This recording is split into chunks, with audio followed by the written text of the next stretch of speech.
approved. 2 sets of minutes for the regular council meeting on the 24th of March and the special council meeting on the 31st of March. Any changes to the minutes on the 24th, March 24th meeting of council? Any changes to those minutes? Okay, I'll look for a motion to adopt those minutes as circulated. Moved by Councillor Wenzel, seconded by Councillor Roy. All those in favor? Carried. And then the second set of minutes for the special meeting, March 31st. Any revisions to those? Go ahead, Deputy Mayor.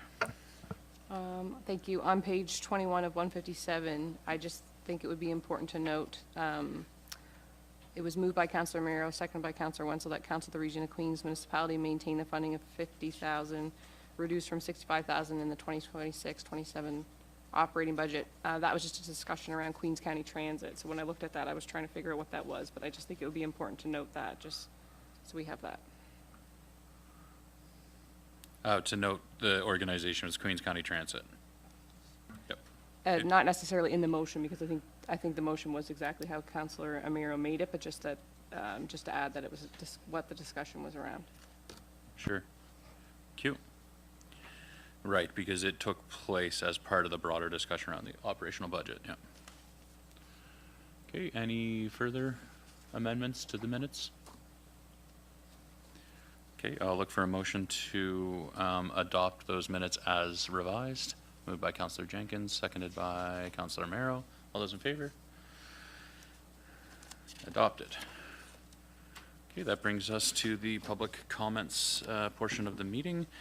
I have received one written correspondence from a resident, which will be read by the municipal clerk, after which time I'll invite members of the community to address council if they so wish to do so. As always, please be aware that the meeting is being live streamed on Facebook and the municipality's YouTube channel. You can use any one of the 5 microphones if you'd like to address council. You just have to hit the gray button at the base of the microphone. It will turn red, as will the light at the top. Please state your name, the community in which you reside. Please address your comments to me as the mayor and chair of the meeting. Please keep your comments respectful. Avoid naming specific people or properties, and limit your comments to 5 minutes, please. So before calling on anyone from the public, I will ask that the municipal clerk read out the statement that we received from a resident. Go ahead, Madam Clerk. Thank you, Mr. Mayor. This letter was received from Debbie J. Wombalt via email. I am writing this note that has been edited and re-edited to reflect new knowledge gained from watching the last council meeting. I would like this letter read in my absence of attending council, as it is very difficult for me to attend in person. In a capacity of an advocate for workers' rights, I am writing to you with a few questions, and since I did not get a reply from this letter, I thought I would write again. With the addition of some notes after watching the most recent council meeting, when debating new hire positions, current positions, and hours working, how is it in good conscience that you can justify such huge wage increases for yourselves when we constantly hear how the IBEW contract has increased costs for operations and it impacts the deficit? We are not hearing that reflected in your wage increases. Region workers are going to be left feeling underappreciated by this, while you already have a problem with trust and loyalty, and many job postings go unfulfilled because of that.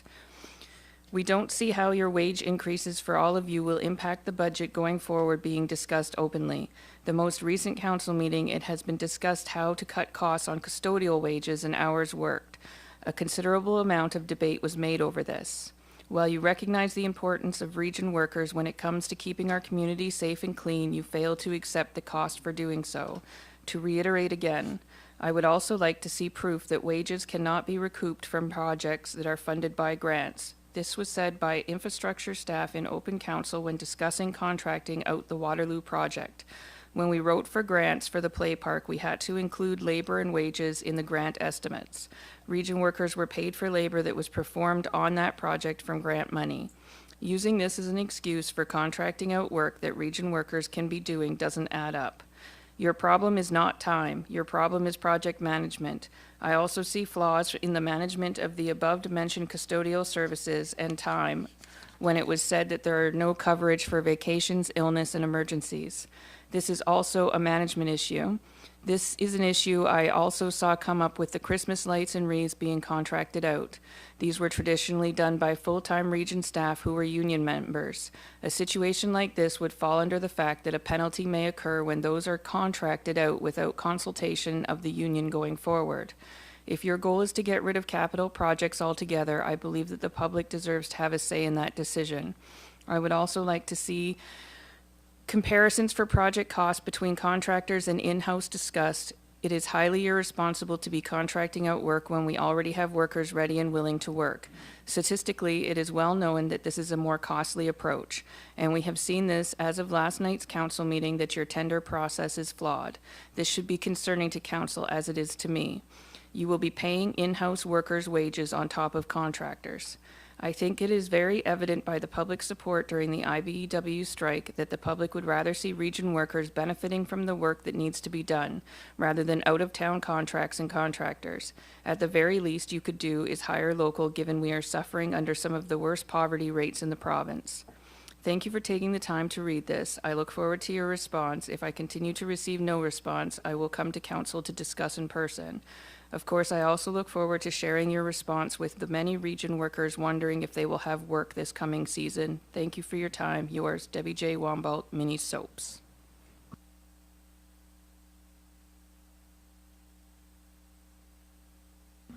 Okay. Thank you, Madam Clerk. Thank you, Debbie, for your comments.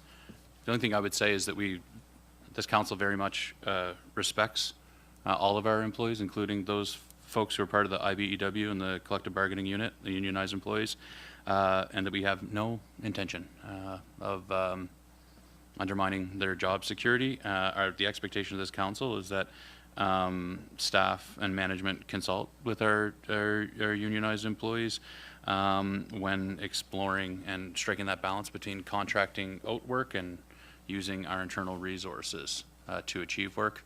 It's always been the position of this council. It's a both and, not an either or. We have a lot of work to do. One of our major priorities as a council is to attend to known issues and upgrade existing infrastructure, aging infrastructure that we have, and we're committed to doing that. And it's going to be a both and strategy, using internal resources and contracting out where it makes sense to do so. But I appreciate your submission, and happy to engage with you directly if you'd like to. Is there anybody, a member of the community, who'd like to address council at this time? Come on up. Sure. And it will actually come up to you, Keith, if there's buttons sort of at the base of it, if you want it to come closer to you. Yep. There she goes. Yeah. Yeah, I don't know. It's fine. You just got to hit the base of it and it'll turn on. Just hit the button at the... There you go. There we go. So, Mr. Mayor and Council, I am Keith McDonnell. I'm the owner of the Honeydew Crew Property Care based here in Liverpool, and I'm one of the owners of 311 Main Street here in Liverpool. I booked time off today in my business schedule to come here for a hearing on the development plan of 307 Main Street. However, that was canceled at the last minute, and I was told that, and I quote, "in the spirit of openness and transparency in the process," that it would be rescheduled. So in that same spirit, I am here today to share an update of the ongoing bylaw violations at 307 Main Street and ask Council to gather some information that is relevant to the upcoming hearing on the development plan at 307 Main Street. It's been 6.5 months since my wife made complaints about 4 separate bylaw violations at 307 Main Street and asked the region to compel the owners to bring the property into compliance. Of those 4, 3 are still outstanding with no update from the region as to the status. From our observations, there has been no activity from the region to bring this property into compliance, and the violations continue to fester. Mr. Mayor, you and Councillor Wenzel were in our home to discuss this situation several months ago, and both my wife and I had stated that had the region acted in a timely manner, this situation could have been resolved with far less headaches. We also conveyed our fears about future harms if ongoing violations were left to fester, and those fears have come true. If you pass by the entry for 311 Main Street, where 307 and 313 are both on each side, you will notice warning signs placed on either side of our private driveway. This is just a hint of what's going on. The owners of 307 and 313 now refuse to talk to us. We have received a cease and desist letter from the owners of 307 Main Street when we attempted to legally restore the land that was damaged by the previous owners of 307 Main Street. Trespass activities on our driveway have increased exponentially, with cars parked in our driveway with their headlights illuminating our bedrooms at all hours of the night, to the point that we have had to issue a cease and desist letter to stop that activity. We've had several incidents where guests of both properties have made snide comments and gestures to us as we've passed by. And one particularly disturbing incident where the owner of 307 Main Street and 313 Main Street loitered in our driveway and acted in intimidating ways to the point that we no longer think it's safe to walk down our driveway to access Main Street.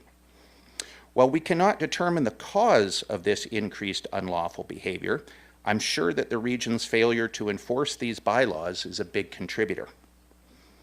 Also note that my wife and I are still considering whether to file suit against the previous owners of 307 Main Street for the damages they did to our property when they constructed the illegal parking pad at the back of that property, which will no doubt add complexity to this situation.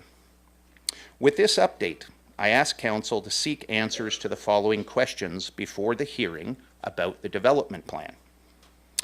Why has it been over 6 months and the region has not taken action to compel the owners to bring 307 Main Street into compliance with the law? Why was a development plan approved when your own bylaws state approvals cannot be given when properties are not in compliance? Why was this plan approved without reference to the PAC? Why was this plan approved in less than a month, which is surely a speed record in approvals for this region? Why was this plan approved by the Director of Land Use as opposed to a land use officer? In the spirit of openness and transparency, I sincerely request Council to get the answers to these questions and provide them to us before the hearing on the development plan in 2 weeks, as we believe they are material to the hearing and the decisions you will make. I look forward to seeing you at the hearing. Thank you. Yep, thank you, Mr. McDonnell. I'll clarify a couple things procedurally that I know. It's not a development agreement, it's a site plan. Site plan approvals don't go to the PAC, the Planning Advisory Committee. That's not the process. It's a development officer. The Director of Planning is one development officer that's appointed to conduct business as a development officer in the region of Queens Municipality.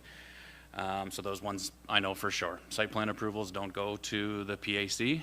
Development agreements do. There's a site plan approval that you're talking about. Yeah, and then yeah. So, but otherwise, thank you. Thank you for your comments this morning. Anybody else who would like to address council this morning? Come on up.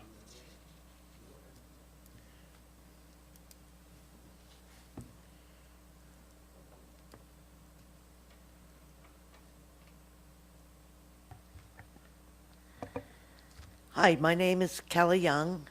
I'm from Moose Harbor, Hi, Kelly. and I've been watching the council meetings. I never do this. I'm the one behind doing the research.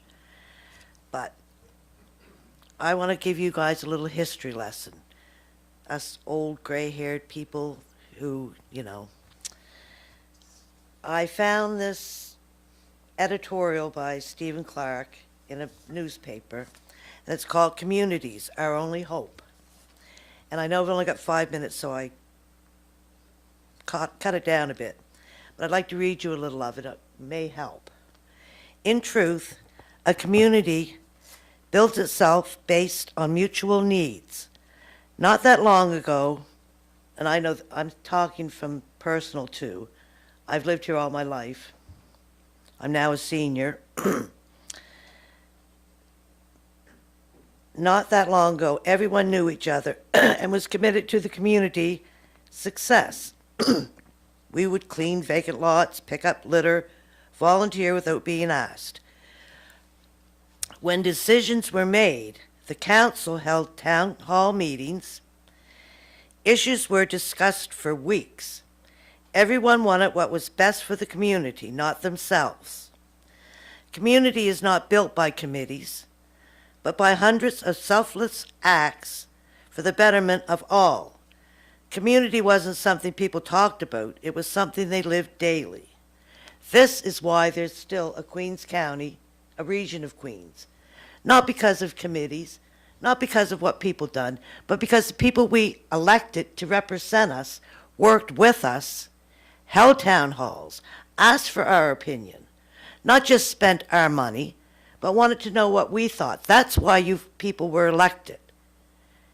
Because you promised accountability and you promised transparency. If you knew how hard it was to find anything on the region of Queens, I've been investigating for 3-4 weeks.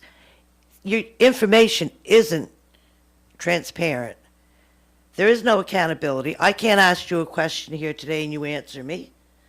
So I don't know who your accountability goes to. It's not the people that elected you. My counselor hasn't been to our region in 5 years. I have no idea what you do. But here's a suggestion. Why don't you tell the people, counselors, what you do to deserve a 40% raise? What do you do for 40 hours a week? You don't come around to talk to your people that elected you. That's not done. So if you want the people who pay your raises to give you a raise, then be accountable to us. Every small community has a hall. Go to your community, take your hall, invite the people to come, and tell them why you deserve a raise. Why you deserve a 40% raise. Nobody would have minded if you would have said, oh, the councils and the mayor are going to get a raise. Sure, everybody wants a raise. Go for it. But I've researched. No municipal body person that's ever been elected has ever received in Canada a 40% raise for councillor or a 70% raise for a mayor.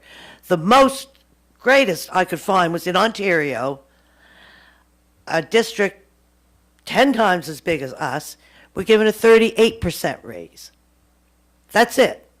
So what makes Liverpool, a little tiny community, so grand that we're going to be top of Canada with a 40% raise and a 70% raise that we are paying for?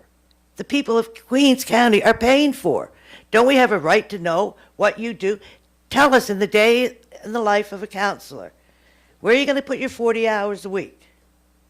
And you can't use, I talk to people on the street. That's what you were elected to do. If you don't want to do that, you shouldn't be a councillor. That's your job. You don't get paid for doing your job except your wage. But you don't get a bigger raise. If that's the case, all those single mothers that you say should run for council, yeah, they should. Then they'd be making more than I make as a senior who has worked since I was 15 years old, who makes nowhere near that kind of money, but I'm expected to pay a water raise increase, a tax increase off of seniors' money. Do you have any idea what a senior makes? And do you realize that half your population are seniors in this place, in this town? Now, as for accountability and... Ms. Young, you're at 5 minutes, so if you could just... Oh, is my time up yet? Yeah, but just conclude your Okay. remarks, yeah. Well, I'll save a few things for later, but we have an economic development person that gets paid good money. We have I'm not allowed to say names, so it makes it difficult. you were given a pamphlet from your, that said, this new water thing you're putting up is going to cause at least 10 to 15 other areas in Queens that is going to have to be upgraded, which means we're going to have to not just pay for this $1 million+ water extension, we're going to have to pay for 10 to 15 new repairs that are going to have to be put. We already have, the region already owns 160+ acres of land that if an economic people came in to develop in Liverpool, shouldn't they have gone to the economic development and that be the first lane? It's already got 4 ins and outs. It's already got water and sewer coming right to them. We can't even go get our mail anymore because we try going up over those potholes and construction to get your mail for out-of-towners to come and make money that we have to pay for. If they want to come and develop in Queens County, go ahead, develop. Pay for it yourself like we have to. If I want a well and a sewer, I have to pay for myself. The region doesn't pay for it with me. Then we'll welcome them. Come develop. Build your motels or whatever. But if we're going to pay for it, then we want it done on the land we already own, which was very hard to find because all the if it would have been for a little thing after tracking 5 different places, we would have never found. I guess my time is up. Yes, it is. Thank you. Thank Thank you, you. Ms. Young. I agree. We need to make improvements to accessibility of information on our website. If you have any question and you're having a challenging time finding the information that you're looking for at our website, just reach out. Reach out to a staff person. We'd be happy to find that information for you.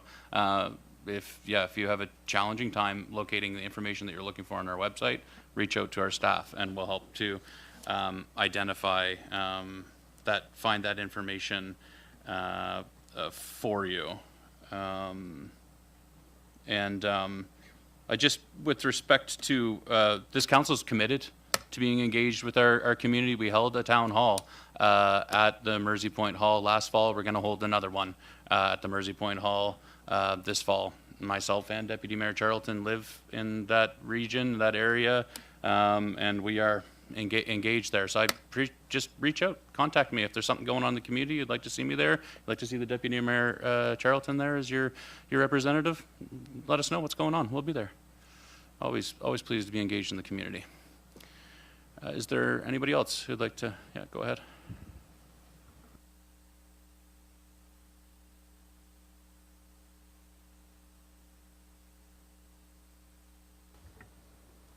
Thank you, Mayor and Council. My name is Daryl Ehrenberg. I live in Brooklyn. And I'd like to speak about the Mount Pleasant Water and Sewer Extension. I spoke to a lot of public about this, and there is a very perceived conflict of interest with this project. And we all know why.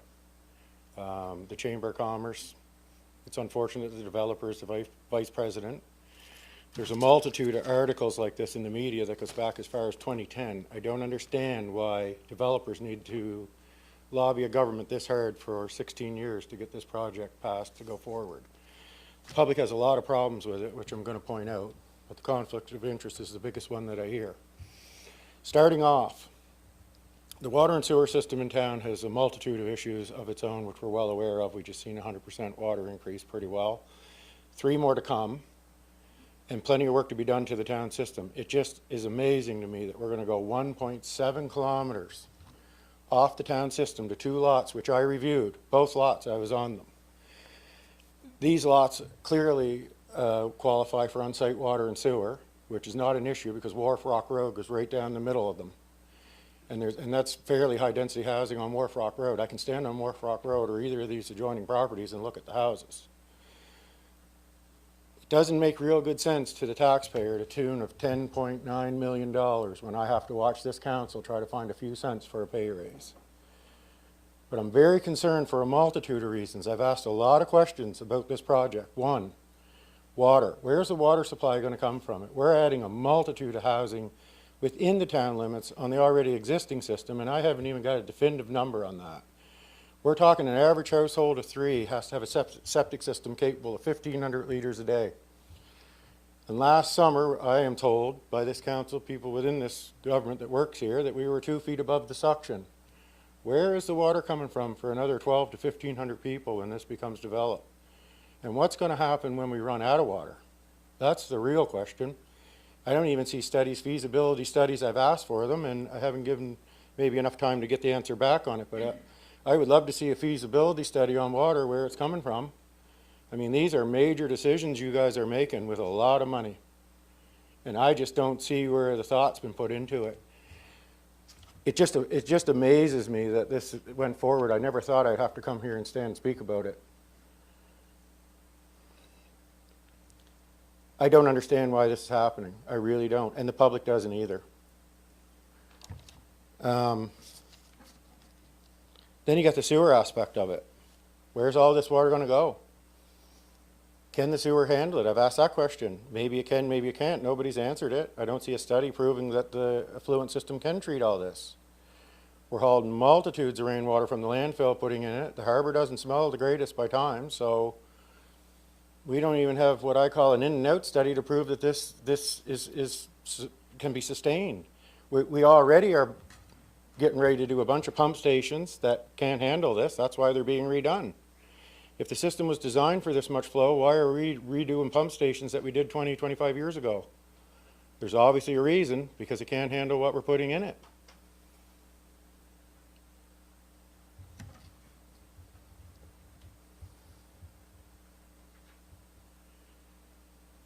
I just don't know what else to say about this. The people's not happy.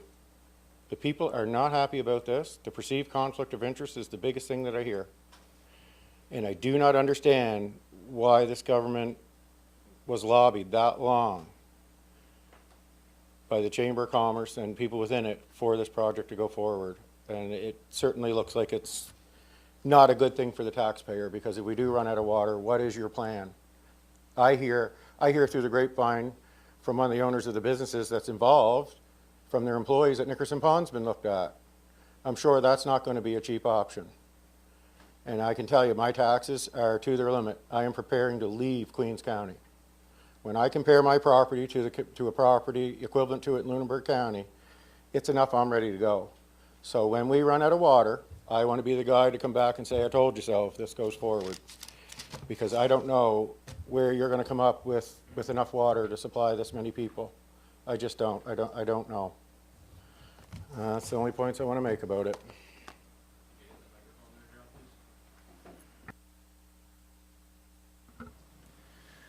Okay, yeah, thanks, Daryl. So we received lots of questions about the Mount Pleasant Service Exchange. Listen, from my perspective, this organization, the Region of Queens Municipality, we haven't done well enough communicating about the project to this point. That's why staff have created, well, for this project and other projects, we need to do better at communicating the major capital projects that are underway in the community. So there's a projects page. I'll distribute that, like make sure that it's available to you. One of the projects on the project page where there's detailed information available is the Mount Pleasant Service Extension. From that project page, you can access the 2023 study that you're referencing that you'd like to. We can also make that available to you via email if you'd like. In 2023, external engineering firm CBCL conducted a capacity flow pressure study of our water supply and the sewer system. It was from that study at that time in the previous term of council that council decided to move forward with upgrades to the existing water and sewer infrastructure and extension of services to the Mount Pleasant area. There's also plans to do a follow-up study in 2026, because you're right, drought conditions look different. Water availability, water security is an emergent and ongoing concern that we need to look at. But the results of the 2023 study indicated that there were deficiencies and needs in the current system that need to be addressed. to allow for expansion, but also allow for extension and expansion of the system, but also just to deal with existing challenges. I invite you to read the technical analysis as provided within that study. It identifies the need to upgrade lift stations, as I think as you were highlighting. There's also we're moving a lot of the work that's tied into this too is separating combined sewer systems, the sewers that have stormwater and wastewater in one, which provides a huge amount of volume to the lift stations, and it isn't ideal from my understanding of it. And so there's a lot of that work associated with this. I just want to be clear that a lot of the funding going toward the Mount Pleasant Service Extension or the MPSE project writ large, the vast majority of it is attending to needs in the current system. It's less than 1/3 of the funding, or roughly 1/3, I think, that will be allocated to actual extension of those services. With respect to your comment, Nickerson's Pond, I've not in my in my tenure as the mayor received any indication from our staff that there's any exploration of use of Nickerson's Pond as a potable water source or as a source for the water utility. We have explored the Nickerson's Pond and the Herring Cove watershed as a potential for mass water filling of non-potable water in consultations with Build Nova Scotia, who owns the Port Mersey commercial park. And just with respect to the allegations about a conflict of interest, I have to emphasize that this project was initiated by the previous term of council, and I have and will continue to recuse myself where there's a material conflict of interest. I think it's incredibly important that we as elected officials hold ourselves and each other to that. And I'd be happy to discuss that if anybody wants to discuss that with me in terms of my posture associated with the Mount Pleasant Service Exchange and my relationship with any of the people involved in it. I'd be happy to discuss that. There's a whole lot of disinformation and misinformation in the community with respect to that, which has been incredibly challenging to navigate for both myself and my wife, frankly. But I think that we as a council, in this term of council, have been oriented to this project. And again, it was the decision of a previous term of council to include this project as a major capital project. And there's continuity in an organization like this. There's operational continuity with major capital projects that go across from one term of council to the next. Anyway, but I invite, if anybody wants to talk further about that, I invite you to reach out to me directly or a member of the staff. And I will, again, provide the link to that project page, which provides lots of detailed information, including, Ms. Young, what you can expect in terms of road closures and whatnot. Just circling back to the challenges you've had in accessing the mail, which is immediately adjacent to the Queen's Daycare Association, or the YMCA's Child Care Center. So there's an outline of, in terms of interruptions and whatnot to traffic flow and what you can expect. Is there anybody else who'd like to address council at this time? Anybody else? And I'll just ask once more, is there anybody else who'd like to address council this morning? Okay.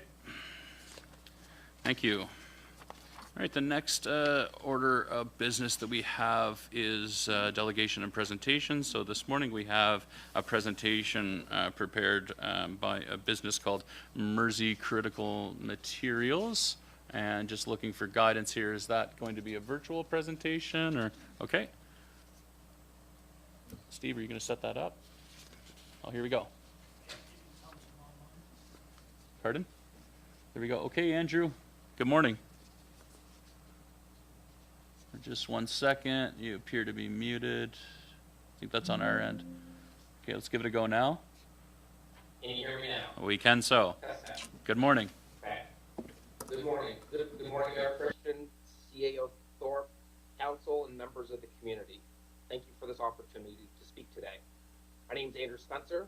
I grew up in Shelburne. Some of you may have already met me when I was working my entire childhood away at Spencer's Garden Center in landscaping. I attended Dalhousie University for engineering and have spent the last 14 years living in the United States, working in various heavy industries such as steelmaking, mining, mineral processing, and most recently, tackling the end-of-life electronics recycling problem. We of Mersey Critical are working to redevelop the former Bowater Mersey paper mill into a modern, clean industrial facility focused on battery recycling and critical minerals refining from those electronics that are currently not recycled anywhere in North America. I'm sure many of you have heard about these critical minerals on the news. These are metals in the periodic table that make our modern world possible, like copper, cobalt, and lithium. Most of these metals currently come from China or Russia, where they use very questionable methods. So with that, I'm going to share my presentation. Realize I'm not doing that yet.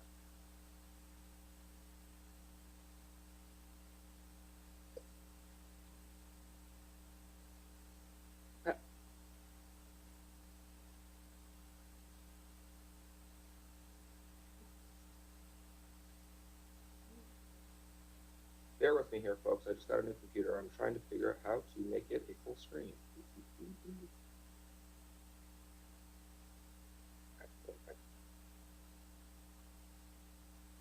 Let me start with the problem that we're trying to solve.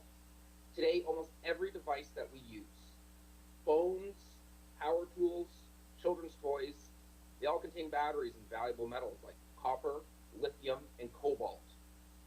But when these devices reach the end of their life, most of them aren't even recycled. Instead, they end up in landfills. For instance, about 40 pounds of every Canadian citizen every year goes into a landfill. It goes to recycling systems that aren't designed for batteries, or they get put into shipping containers and sent overseas for processing. This creates three major issues. First, it's public safety. Battery fires are now the fastest growing risk of waste systems, impacting municipality, collection trucks, and facilities. You know, there's a reported fire every single week in the USA and Canada.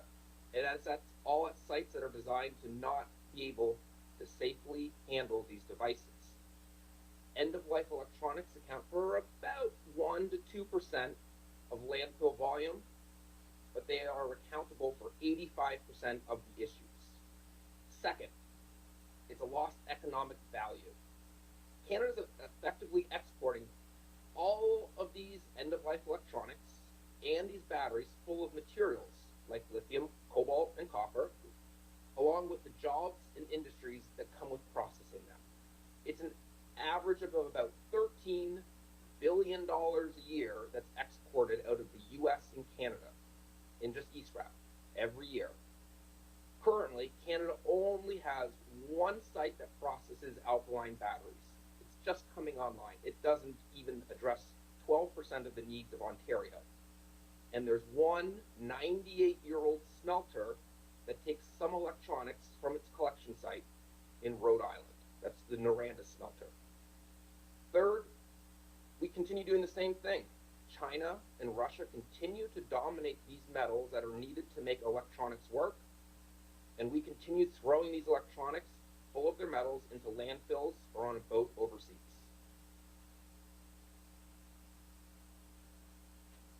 So the process is, on a high level, to build that capability to recycle these metals right here in Liverpool.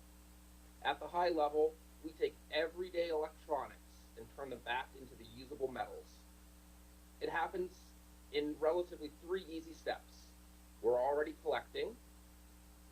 The next, we safely break down the devices. Instead of removing the batteries by hand, which is how we currently remove batteries and devices, we use a controlled system that separates everything safely: metals, plastic, and the battery material. Next, we use a pyrolysis process in a controlled environment to break back the materials into their core chemistry. This safely removes plastics, liquids, and leaves behind a concentrated material with our byproduct being usable natural gas and pyrolytic oil. The next step is a hydrometallurgical refining. That's where we take that concentrate and we turn it right back into the physical metals of copper, lithium, and cobalt, right back into the domestic supply. So instead of a waste, we're creating that domestic supply of materials. We plan to produce at full capacity 700 tons of cobalt, making us one of the second largest in the Americas, 1,500 tons of lithium, and 4,250 tons of pure bright copper, and plus several thousand ounces of gold, silver, and palladium. The remaining metals, there's about 40 different metals in electronics. We're only focusing on 7, where the remaining can be recovered as well by other startups focusing on those ones at the bottom of the periodic table. What this means is simple. We're turning this growing waste problem into something useful. Safer handling of batteries, reduced fires throughout the country, keeping valuable materials right here in Canada, and reducing the reliance on overseas processing, and doing it right here in Queens County. I also want to address the environmental impact directly here. This facility will have emissions, like any industrial operation, but these are so tightly controlled and significantly lower than what was historically at the Bowater site, between 50 and 100 times lower than what Bowater was permitted and emitting. We use modern systems like advanced air filtration, closed-loop water systems, and continuous emissions monitoring to know real time what is coming out of the facility.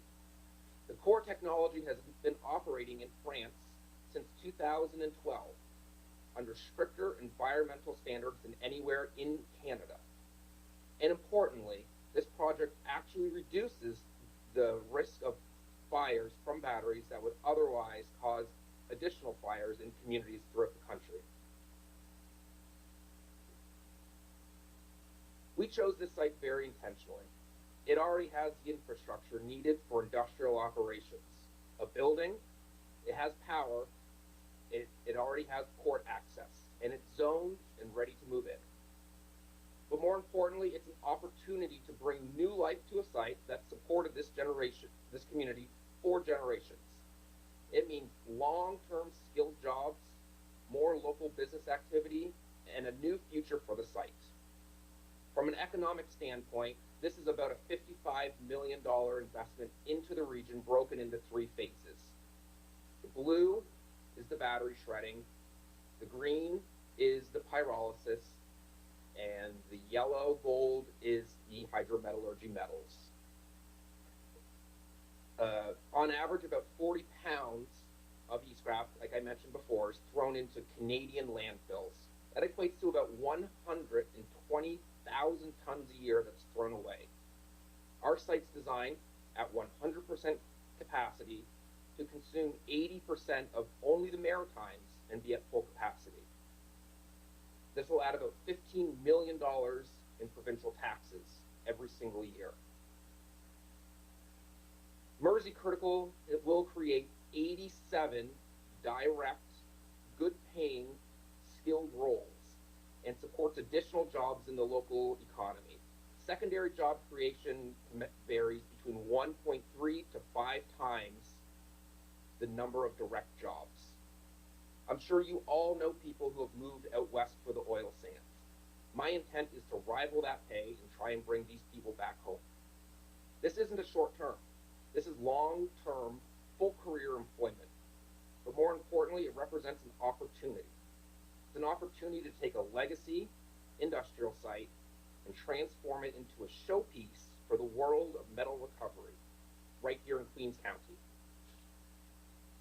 We've got a kind of a unique team. We've all focused on different parts of this project, and coming together allows for the project to essentially be put in cruise control. This gentleman in the bottom, Frederick Otz, He actually operated the site in France for several years and has been designing these pyrolysis furnaces for about 6 years additionally. Enrico, on the side here, he actually designed Canada's only alkaline battery recovery site in Thorold, Ontario. Hans and John have funded nearly every single copper project in the Western Hemisphere over the last 40 years. I've had the opportunity to meet all these people and bring together a vision, and again, lucky enough to be in front of you all today. So today, I'm not asking for funding. I will never ask for funding. All I'm asking for is your support, specifically a letter of support from the municipality. This is an opportunity to position Queens County at the forefront of a growing industry while solving this problem in a responsible way.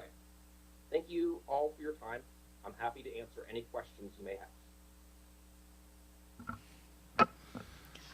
Great, thank you very much, Mr. Spencer, for an excellent presentation. Council, questions? Councilor Wenzel. Thanks again for the presentation. My question would be space at the old Mersey mill, which is probably 2/3 of the size it once was. When I look at your pictures in the presentation, most of that is gone. And we do know that Mersey Seafoods now are running the dock and the warehouse there. One of the old warehouses is the hydroponic marijuana group, and then one of the other warehouses is a Loyal Construction. Plus, we have a boat building company in there too. So, I'm just wondering if you have enough space. And second question would be: have you been in discussion with the Nova Scotia government? Because, it's my understanding, they still own the facility. No, thank you for your question. I toured this facility back in February with the provincial entity that maintains and controls and owns the site. The main building that's still there with offices is 240,000 square feet on 3 different levels. We would essentially move in and take our process and put it directly into that one existing building, repair the entire infrastructure around the site, and all the businesses that are there, we would have no interaction with them. They continue to operate as is. Other questions for Mr. Spencer, Council?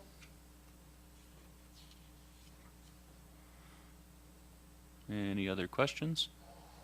Councilor Fancy? Yeah, sometimes it's just hard to think of what the questions to ask because there's so many questions to ask about it. Because I loved your presentation. I mean, you've got it well organized. You've got it set in place. You seem to know what you want and what you need to do. And I see that you said that there was only one in Canada and a small one in United States. I often wonder, why isn't everybody else seeing what you see, and why do you think this will work here? I think it'll work in Nova Scotia for 2 reasons. One, it seems like every federal, provincial government is in lockstep now that they want to control these materials, and they're okay spending a little bit to develop them rather than paying next to nothing to get it from China or Russia.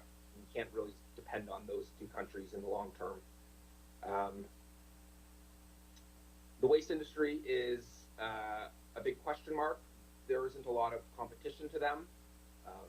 While there's a lot of good thoughts and practices, the reality is you're charged high fees. They have a monopoly on it, and what we're looking to do is provide an alternative to that.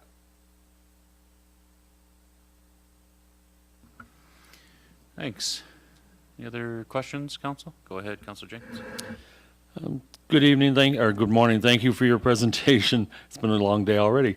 My question is going to be about emissions, because that's going to be one of the key things.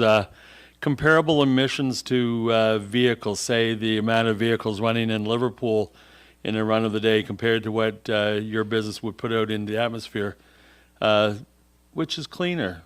I think that's the simplest way to look at it. the vehicle exhaust in Liverpool or your business? Something that's easy to compare this to is our facility emits the same amount as 100 houses heating with wood, with the majority of it being nitrogen, which is already in the air, and carbon dioxide. The amount of emissions we will produce are 95% lower than mining them as a virgin ore, processing and shipping them all over the world. I think our main concern is we don't care about the mining part because we're caring about what's going on in Queens County. So it's good to have a comparison to because there's more than 100 homes in Queens County that burn wood. So it's something for us to all easily look at and understand because a lot of people don't realize how much is actually going into the air from burning wood. So thank you very much for that comparison. You're welcome. Councilor Mero, do you want to get in there? Hi, I'm just wondering if you will have any public consultations and what your timelines look like. Absolutely. I'm already having discussions with the province in terms of environmental, regulatory. I'm being introduced to the First Nations later this week, and absolutely we'll have public hearings. We'll probably try and use the location there, the Emra Place, to have public hearings. Absolutely. I have no qualms, no concerns about that. I'm moving my family out of the United States back to Shelburne, Queens area in June, and anytime after that we have public hearings, I would have no qualms, as long as it's not extensive and every week we need to have one. But yep, we will have them definitely. Any other questions, At this Council? point, though, we're raising funds. The timeline would be based off the regulatory, but we estimate 2 years from go to starting full production.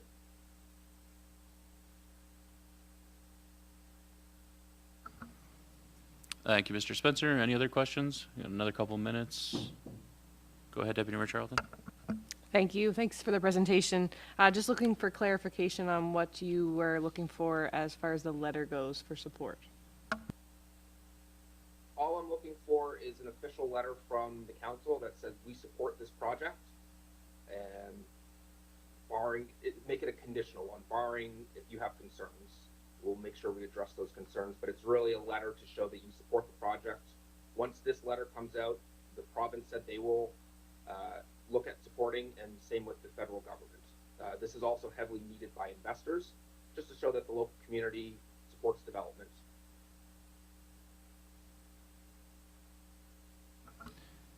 Thank you very much, Mr. Spencer. So I had the opportunity myself, the CAO and Deputy CAO, to meet with Andrew and other members of his team in the initial exploration of this project. And since that time, I've spoken to our Member of Parliament and our Member of Legislative Assembly about this project. Both all orders of government are keen to explore and advance this forward, as Mr. Spencer has said. From the federal government's perspective, NRCan, ACOA, those funding mechanisms, and again, not for loans, but for not for grants, but for loans and investments, capital investments. One of the first gates that they like to see is support from at the local level of government. So I think it's fair the way that he has kind of characterized that. And certainly we don't know everything that there is to know. I'm certainly not a meteorologist. If I think that's what you call your field, Mr. Spencer. But so my understanding is that looking for a conditional letter of support where we could articulate whatever reservations we have environmentally or otherwise. And so if it's the will of council, if there's a member of council who would like to motion for such a letter of support to be crafted at this time, or if you'd like to consider it further, it's the will of council with respect to this business item.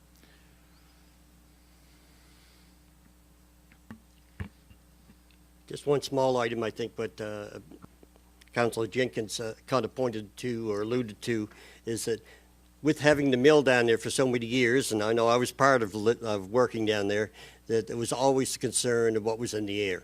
I mean, if Councillor Winslow would have lived down through there and what blew through the air and what people had to live through, that would always be the concern of, the main concern of everything. There would be a safe environment that people can be able to understand that living down there wouldn't be a problem. And I think just even what's all in the air, percentages or whatever, and whatever could be long-term effect. The operating facility in France, which has been there since 2012, has no visible smoke, no visible odors.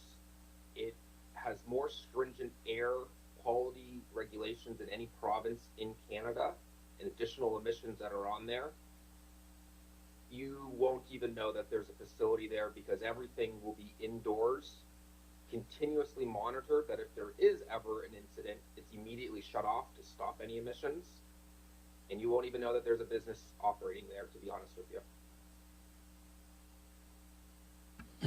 So I do have another question is, so this system in Brooklyn, if it became a reality, would that be built on the France standards, or would it be lessened out and built on something that was equivalent for the Canadian standards? No, it would actually have more strict emissions standards put in than the one in France. That was installed in 2012, and that gentleman and I, Frederick Oates, have created several more layers of treatment, emissions, identification, and reduction in the process. So it'll actually be more strict than the one in France.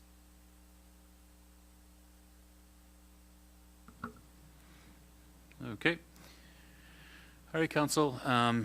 I do want this kind of our allotted time for this presentation. Is there a motion of Council at this time? How would you like to handle this business item? Is it the will of Council to for the Region of Queensland to direct the staff to prepare a conditional letter of support for this business, or? I so move. Okay.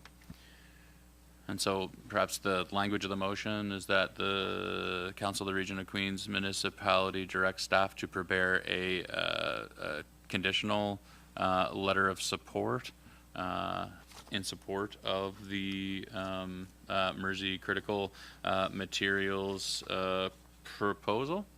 Is that sufficient? Okay. Is there a second to the motion? Seconded by Councillor Amaro. Debate or discussion on it? Go ahead. I'm happy to support the motion. I think it will just be important for council to be able to get additional information come back about public engagement, consultation, those environmental components. I recognize that the presenter has articulated all that, but I think it's important that it is conditional and we tie all that in the letter, so council has ample opportunity to ask more questions as things evolve. Yep. Thank you. I mean, throughout the discussion, the sort of in terms of the conditional elements of the letter of support, what I heard was the importance and expectation around robust community engagement with the impacted communities and assurances of environmental impact, or the approach to mitigating against environmental impact or emissions associated with the operation. Those are the two things I heard. Is there other conditions that council would like explored or included within that letter of support? Councilor Amaro? I just have a question. If the public has any questions, where should they inquire? My father should have my business card there. You can email me directly, or we have also an info website email address if they'd like to. My email is andrew@merseycritical.ca. You can reach out to me anytime. Okay, and that will be captured in the minutes as well. Andrew@merseycriticals.ca, is it? Did you say? Yes. Okay, anything further before I call the question? All those in favor? Motion's carried. Thank you very much, Mr. Spencer. It's exciting. Thank you. Have a great rest of your day. Bye now.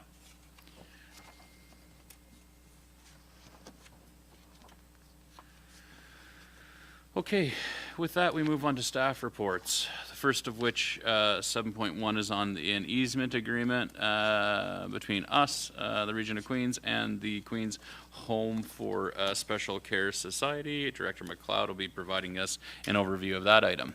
Go ahead, Director McLeod. Thank you, Mayor Christian. Yeah, just as a brief overview, the municipality has received a request from the Queens Home for Special Care Society respecting entering into an easement agreement for a portion of the new extension of Queens Place Drive, which, as council is aware, is in the process of being renamed as Dogwood Lane. The purpose of the easement is to facilitate the installation of the necessary infrastructure to connect to the municipality's stormwater management system on the extension of Queens Place Drive. In 2025, the municipality's infrastructure department began the installation of the necessary extension of municipal services constructed to our municipal specifications.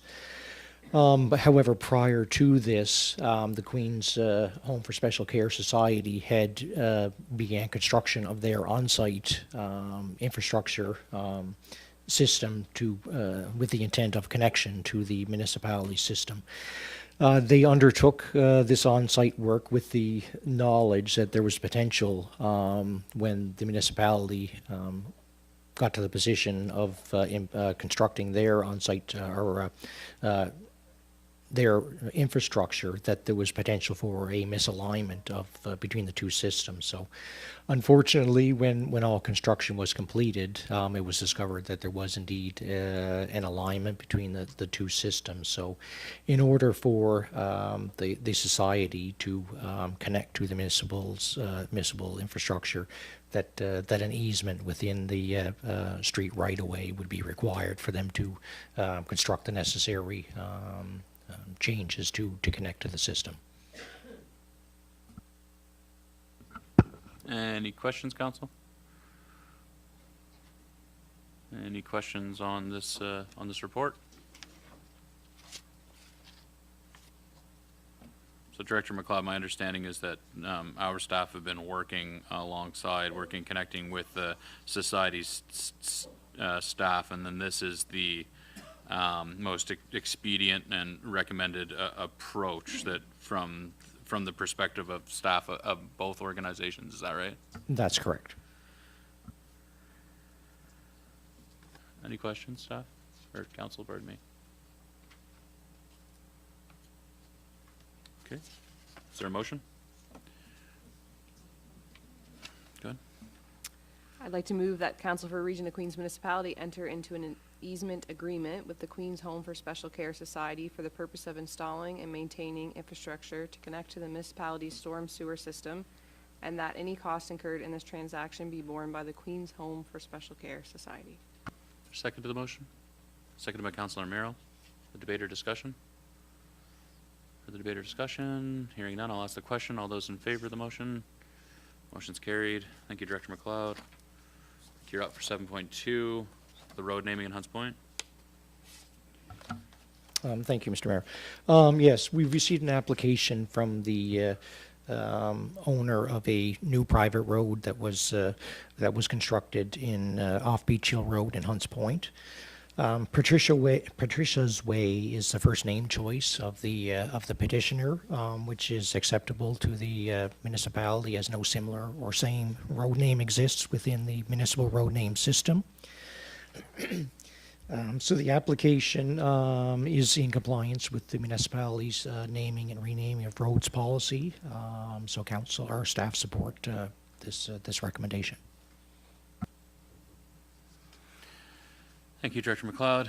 Any questions for Director McLeod on the report and the recommendation for the renaming of the road?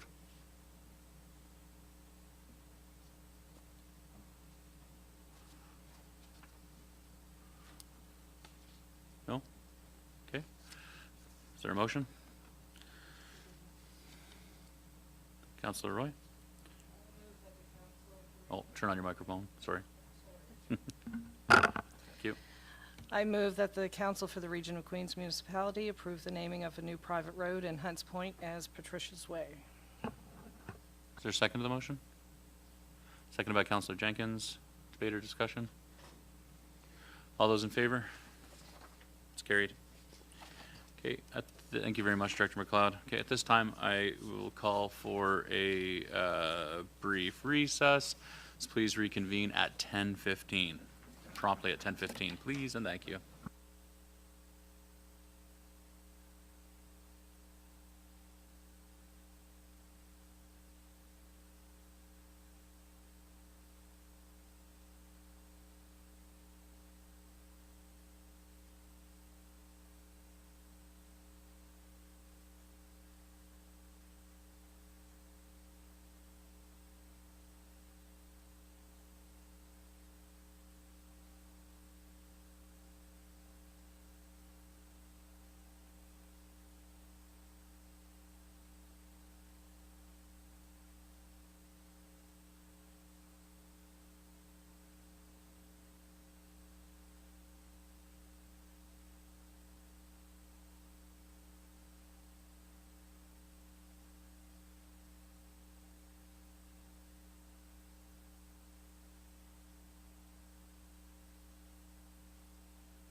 Okay, if people could find their seats, we're gonna get going again.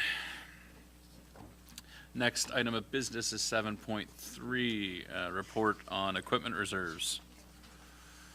Take it away, staff. At the March 31st, 2026 special meeting, council directed staff to provide the rationale for funding the equipment reserves. Staff recommend council direct staff to present a reserve policy for council review tied to a completed fleet asset management plan before budget deliberations for the 27-28 fiscal year.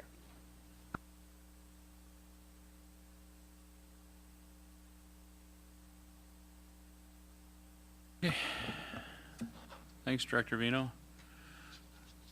Sound like you're sick. Sorry to see that. Yeah, questions? Council questions on this one? Yeah, go ahead, Councilor Wenzel. Yeah, I'm going to start with the background here, where it says we directed staff to provide the rationale for funding the equipment reserves. Maybe so, but I think we also asked for what would it be for less? What would that mean if, you know, if we needed the total 580,000? I think that might have been left out of the report. And just a few other questions with this.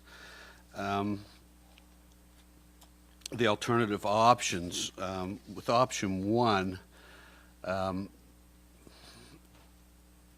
it says the before deliberations for the 27-28 fiscal year. So that doesn't help us with this year's budget. And then the other options, I don't see anything that would really help us reduce it this year that doesn't include either leasing or renting or borrowing.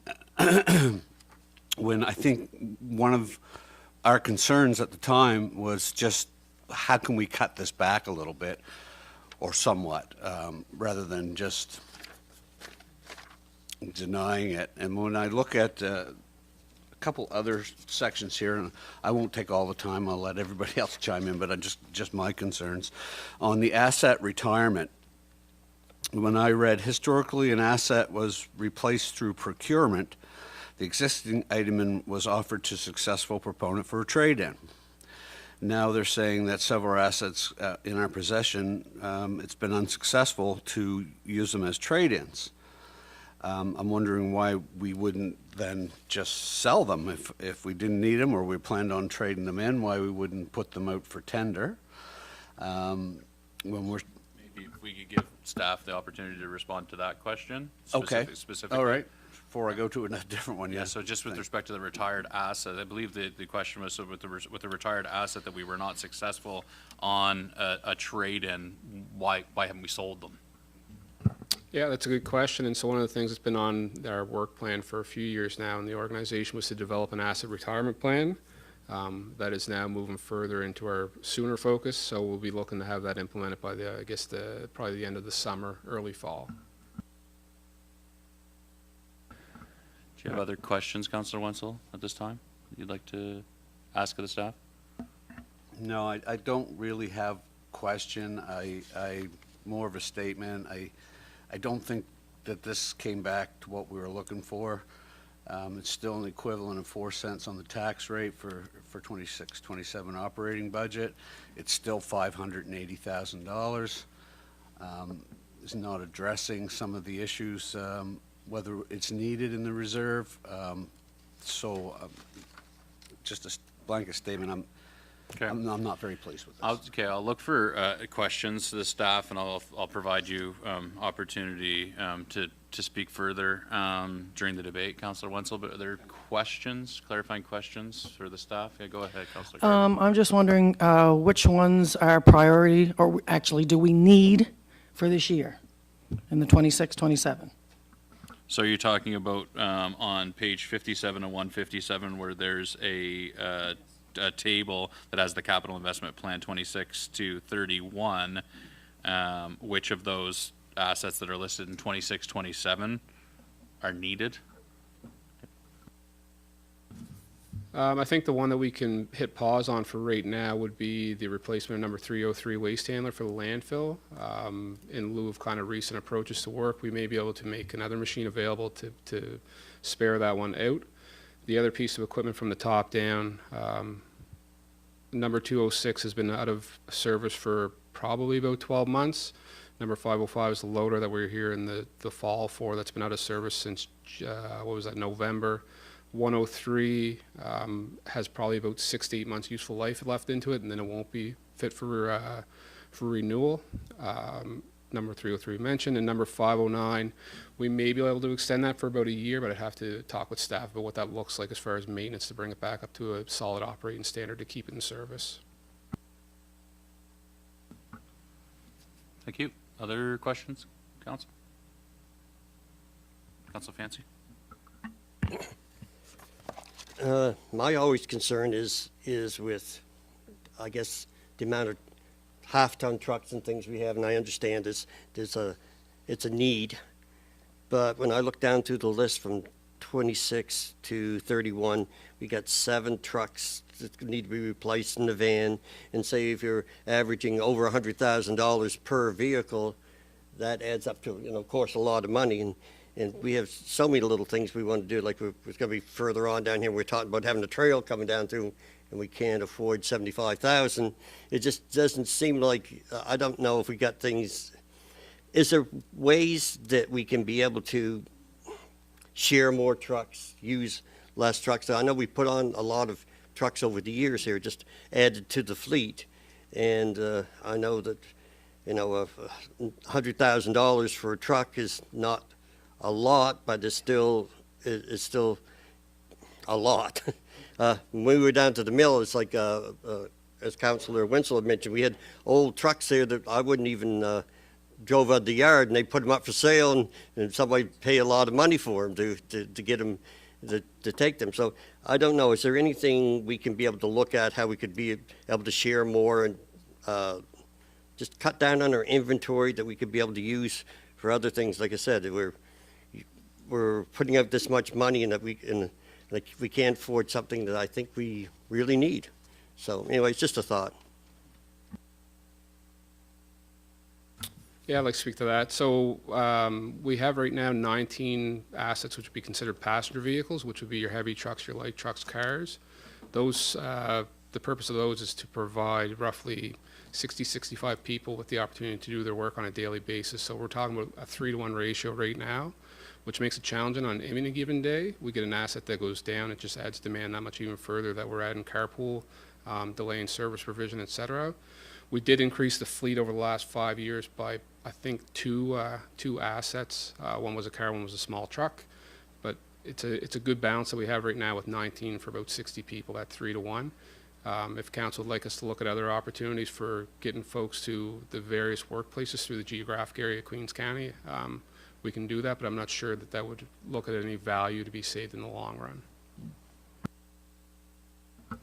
Questions? Councilor Merrill? Have we ever looked into a lease to own from a fleet leasing company? As we're buying a lot of trucks and vehicles, a lot of times you can build your own for a lot less, especially if you're buying in multiple. Yeah, so we have leased equipment in the past for different projects, and at the end of each one was another challenge that we had to overcome, restoring it back to the equipment supplier vendor's original kind of status. They will not accept equipment back that's dinged, has scratches, those kind of things, which turn into a lot of money on the back end. One of the things about owning them is that you're able to accept those wear and tear kind of value or that depreciate an asset. So we have looked at that. We also lease out equipment from other local vendors, heavy equipment suppliers, to provide services for us where we have a gap in that kind of service provision. But these are just not to lease to return. These are lease to own. You pay $1 at the end and you own the vehicle? So no, to answer that question, we've not looked at that in great detail, no. This is a question that often comes up when I speak to residents. Just wondering if you could explain why we always go for a new vehicle as opposed to sourcing something that's used. Because when I chat with residents and just observations of other communities, there's a lot of infrastructure vehicles are older vehicles. They're not newer. So I'm just wondering if you could give council any context about the thought process of that and whether, if that's, I understand that there's an absence of some items here with asset management that you mentioned, but has that been considered when council said we want to look at reducing the amount for equipment reserves? Has that been considered of maybe we could look at replacing some of our vehicles with older vehicles as opposed to new? Yeah, so over the last 5 years, we've definitely purchased some used vehicles. We've also purchased some new ones. We've had a mixture of success with new versus used. One piece of equipment on the used side we've had a lot of trouble with and has provided very little service to our department for a significant cost to keep it at a running state. The contrast to that is that we were able to buy some smaller, more lower kind of economy vehicles that have worked out very well. So we're always looking at opportunities to save money if it doesn't have to be a brand new vehicle. And there's an opportunity to go kind of outside the box, and we'll take that approach. It was probably 2 years ago we reached out to all the local used car dealers on the South Shore looking for interest to provide us with vehicles, and we had 0 responses. We then came back to council, negotiated permission, I suppose, to work with a local vendor here in Queens County who was very grateful for the opportunity and provide us with, I think it was 3 excellent vehicles which are still in service today. So yes, we're always looking at those opportunities to see where we can cut costs and not necessarily just looking at a brand new option every time.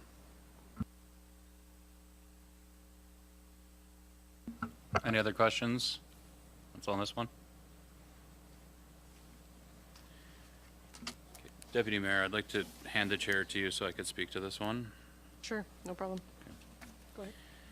Okay, yeah, so I moved the motion and introduced the discussion that led to the creation of this report. I mean, I agree with Councillor Wenzel. My expectation was to provide some options to scale back equipment purchase for 26 and 27. That was my intent with the nature of the motion at the previous meeting, and so I appreciate the conversation that's taken place around and some of the further information provided by Director Grant in discussing this approach. I feel like, given the amount of uncertainty, given that we do not have the asset retirement policy in place, nor do we have a robust fleet asset management plan or any fleet asset management plan or reserve policy in place to govern the approach to monitoring and managing our equipment reserves and our fleet of equipment.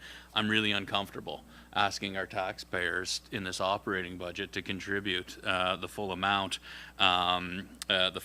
that's allocated to further populate and support the equipment reserves that are in place. And so with the discussion that we just had and the identification of the waste handler asset 303, not necessarily requiring a replacement for this upcoming year at a substantial cost, so almost $520,000 that's allocated for that. I'm just going to identify and highlight that the current or the projected balance for the landfill equipment reserve for year end, so March 31st of 2026, was north of $780,000. So I think at this time it would be appropriate to direct staff to not purchase that waste handler, to look for other options, and to remove the $200,000 contribution in the current operating budget to the landfill equipment reserve. Because if I'm reading this properly, we have the reserve is going to be sitting at $780,000. If we're not purchasing that waste handler at $520,000, there's going to be sufficient resources within that reserve for the upcoming year. Is that fair to say, that the removal of the $200,000 from the landfill equipment reserve in this operating budget is not going to impact the other assets slated for replacement for the upcoming operating year?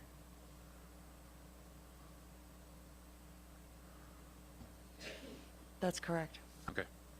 All right, then I would like to make the motion, Madam Chair, that the Region of Queens Municipality directs staff not to purchase the waste handler asset 303 and to remove $200,000 from the operating budget, the $200,000 allocated for the landfill equipment reserve. Okay, there's a motion on the floor. Is there a seconder for that motion? Seconded by Councillor Carver. Further comments? Councillor Jenkins, go ahead. I think it's a good idea to not purchase that piece of equipment this year, but I don't feel it's responsible to completely take out that $200,000. I could see taking out maybe 100,000 of it, but it won't take long to use up that reserve. One piece of equipment could do damage to that reserve without putting anything in it. So I'm not in support of removing the total $200,000 from the reserve. Other comments? Councillor Wenzel? So, all right. So will this have an effect again on the, if this motion were to pass, would this then affect the budget with the percentage of what will go up for the tax rate? So we're at 3 cents now. If we do this, does that lower that 3 cents? There's $250,000 that's taken from the accumulated surplus to get us to that 3 cents, so I would stop that. So you would probably change the deficit by about $50,000, so it would be a fraction of a cent. Just for clarity, council could choose to amend that surplus amount if you were uncomfortable. So that's been a recommendation that has come forward of that 250,000. But for example, we have in previous years been uncertain about several things in the budget, whether it's revenue or some of these items that we're spending. And we've had deficits that we've said we were funding from the surplus because of the historical large surpluses. So I just want to make sure, given this conversation, that council understands that although Director Vino said that 250 could come out, it also could not come out. It would be a decision of council at the end of the day. Are there further comments? Would you like to speak to this any further for clarification or any other comments?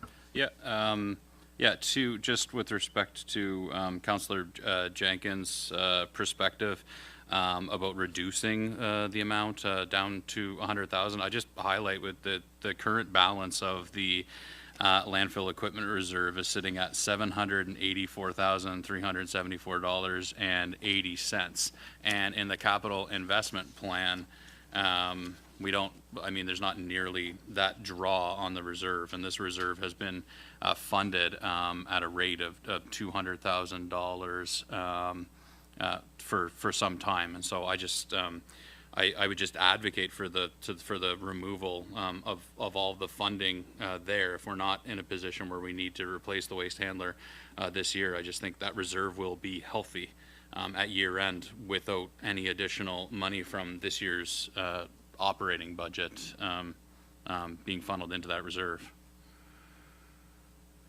And frankly, my expectation will be as staff develop a asset retirement policy and an appropriate asset inventory plan and strategy and reserve process that will be better suited, that will be able to that will be able to attend to and manage our fleet of equipment and vehicles in more cost-effective ways, is my expectation. My concern is, okay, we're not going to buy purchase 303, and it will get moved to a later year. So what happens if we have to do it in 27, 28, where we also have a $421,000 number there for a tanker and tractor? So if we move that 500,000 there, well, our reserve is shot in 1 year. So if we don't put anything into it, it puts us into a harder spot down the road. Director Grant, I'm just wondering if we could go back over the comment when you had said that the waste handler, that we could park that because there was another piece of equipment that we think we could use. Could you just comment further on what you expect that to look like? Is that a long-term, something that would be long-term, or are you thinking that would be in the short term? Just looking for clarity around that. Yeah, so I think in the short term, we can continue to provide the services needed at the solid waste facility. It's not ideal to not have the equipment that's necessary. At the same time, completely acknowledge the predicament and looking to work with council to find alternate solutions. So yes, we can continue to make ends meet, I suppose, with the equipment we have for the time being, and we'll be back to speak with council when we reach that point where we need to move forward one way or another. Thank you. Perhaps I misunderstood earlier in the conversation because I had thought that there was another itemized piece of equipment that could handle that and that wouldn't be putting us in a situation where we wouldn't have what we need. Could you clarify that? Yeah, so we do have a few pieces of equipment which are very similar or alike. So we'd be able to redeploy one or reassign one out to the solid waste facility in the interim to relieve the strain on not having that equipment in service for this coming year. Basically, with different kind of approaches to project delivery, we're looking at having some freed up equipment for the next few months. Further comments, questions? Councillor Jenkins? So using alternate equipment, will that put extra strain on that equipment that is not intended right now? Yeah, I mean, it'll add to the operating and maintenance cost of those equipments, but that is budgeted anyways, whether it's kind of equipment A or equipment B, those costs are incorporated in the operating budget right now.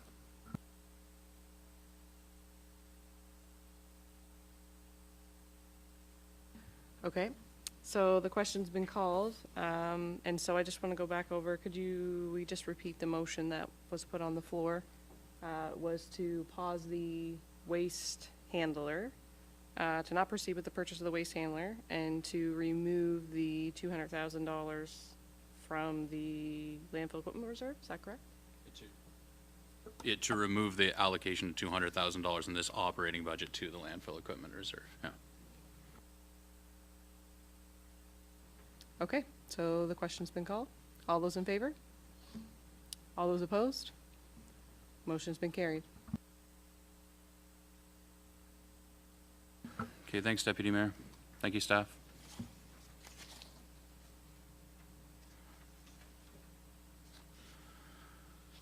Okay, next item of business is a report on the active transportation trail.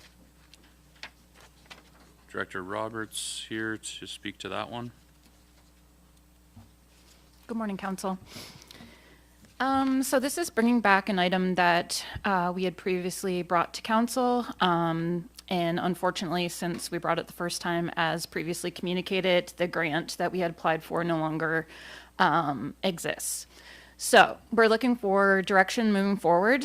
Obviously, we feel that this is an important project, and we'd like to see it continue to be in the forefront and be worked on. And we've provided some options.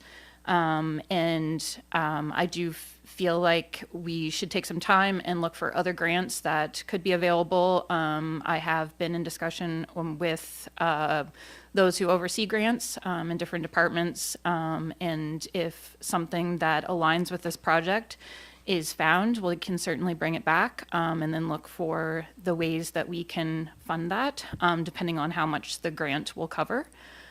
So we're just here today looking for some direction moving forward. Any questions? Questions on the report? Go ahead, Deputy Mayor. Thank you, Director Roberts. When we had discussed the potential for a sidewalk on Harley-Humphrey, and council was not supportive of that sidewalk going in that section, it was phase 2 with a provincial grant that had been noted at that time. I believe the meeting was on March the 10th. We had also asked for this active trail transportation to be included in that conversation about what, like, we weren't interested in adding that phase 2. We wanted to keep the project, like the budget, where we had set it. but there was direction given for staff to consult with the province on if we could incorporate that active trail for the library to that grid application. It was the grid application. And so I'm just wondering if that was asked, because when I read this report here, it doesn't reference that. And so I was surprised to see this, just because I had thought, given the grid requirements for active transportation, reducing barriers, and that this fell within the scope of giving access to the library, that we would be able to leverage that. So I'm just looking for clarity on that. Yeah, and so to follow up on that, we did speak with the province about the grid funding, and they encouraged us to update them, I guess, I think the end of this week or the end of next week, with a new project monitoring report, which would identify where we anticipate reallocating those funds to. So the opportunity is there. We could reallocate them to this project here. There are numerous other projects in the CIP that they could also apply to as well. The one thing that we don't have right now would be a motion to council to go back to the province with. So we're still working internally on identifying what the kind of best use of those funds are, and likewise working on moving this project ahead. So for clarity, by council moving this motion, it would give you what you would need to further advance that application for the grid project to include some funding? Yeah, it would be supportive for certain, yes. Any further questions, comments, council? Council Fancy? I'm really glad that Deputy Mayor Charlton brought that forward, because I do remember us talking about that, and I believe this is such an important project, because when I go over and talk to the library, they're not getting any students really coming over there, and they are really concerned about how that could be. I mean, they didn't get to the other library either because they couldn't walk down, but it gives a safe passage back, and when we're trying to make things accessible, I think this should be a priority in some way or another. And I guess by just advancing this, we can be able to find out what the government will put into it, if they'll be able to add this to the project of this here, when we only do stage 1 of stage and not stage 2 of the sidewalks. Yeah, thank you, Councillor Fancy. I know in speaking with representatives of the provincial government, the grid funding program is one of the ones that was cut during the provincial cuts, or 4 programs of municipal funding that were discontinued. The grid was one such program, so that I believe $1.2 million, roughly $1.2 million, $1.1 million contribution from the province. I think it behooves us to identify areas and if they're willing to work with us to identify what projects make sense. I believe that the application was about removing barriers to accessing the libraries. Largely it was like kind of barrier removal stuff. And so I think it makes sense for us to identify those opportunities. My understanding, it's a cost matching thing. It's one municipal dollar for every one provincial dollar, but there's a lot of stuff in the CIP, including this one, that we've allocated municipal monies to contribute toward. So I think it makes good sense to advance that conversation. But. Yeah, just if I could add, so the grid funding, part of the criteria for it, I believe, is meeting the accessibility criteria, the standards for accessible places. So that would certainly change, and that's kind of what we've tried to outline in option 2 here, is what kind of product is council looking for at the end of the day. So if we're looking to produce a trail that meets accessibility, that would be appropriate to use under the grid funding, would certainly change drastically the amount of funding required on the region's part, whereas we now currently have projects in the CIP that would just directly kind of move into that grid alignment. So part of it is understanding where we are as an organization and contributing to the trail between the Wickwire and Waypoint Road, and exactly what that standard of construction might be, I suppose. Okay. Anything further, Council? Councilor Mira? I fully support this, and I think we have to find, it is our responsibility to find safe and accessible ways for the children to get to the library, and I'd like to make this motion. I move that the Council of the Region of Queens Municipality Council directs staff to continue actively seeking grants that would align with the trail project, connecting Dr. John C. Wickwire Academy to the lot or Liverpool Library, and that any identified grant opportunity be brought back to council for consideration. Is there a second to the motion? Seconded by Councillor Fancy. Further debate? Discussion on it? Go ahead. Just Director Grant's comment, so are we also looking for direction on what we expect this trail to be? I just wanted to go back to that. Yeah, I think for staff, it'd be very helpful to understand what council's vision kind of looks like at the end of the day, whether it's, so right now the Wickwire has a walking path around there, which is by no means accessible. It's very much more a hiking path than a walking path. So is council looking to see something that kind of mimics an accessible trail while not meeting the accessible criteria? Is it something that we would hope to see daylighted from one end to the other for kind of security of users on that site?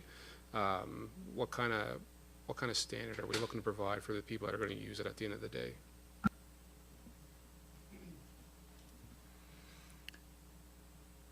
Yeah, and go ahead, Councillor Fancy. So would that have to be an amendment to what the motion is to be able to include that to be part of? Because they need a motion to go forward.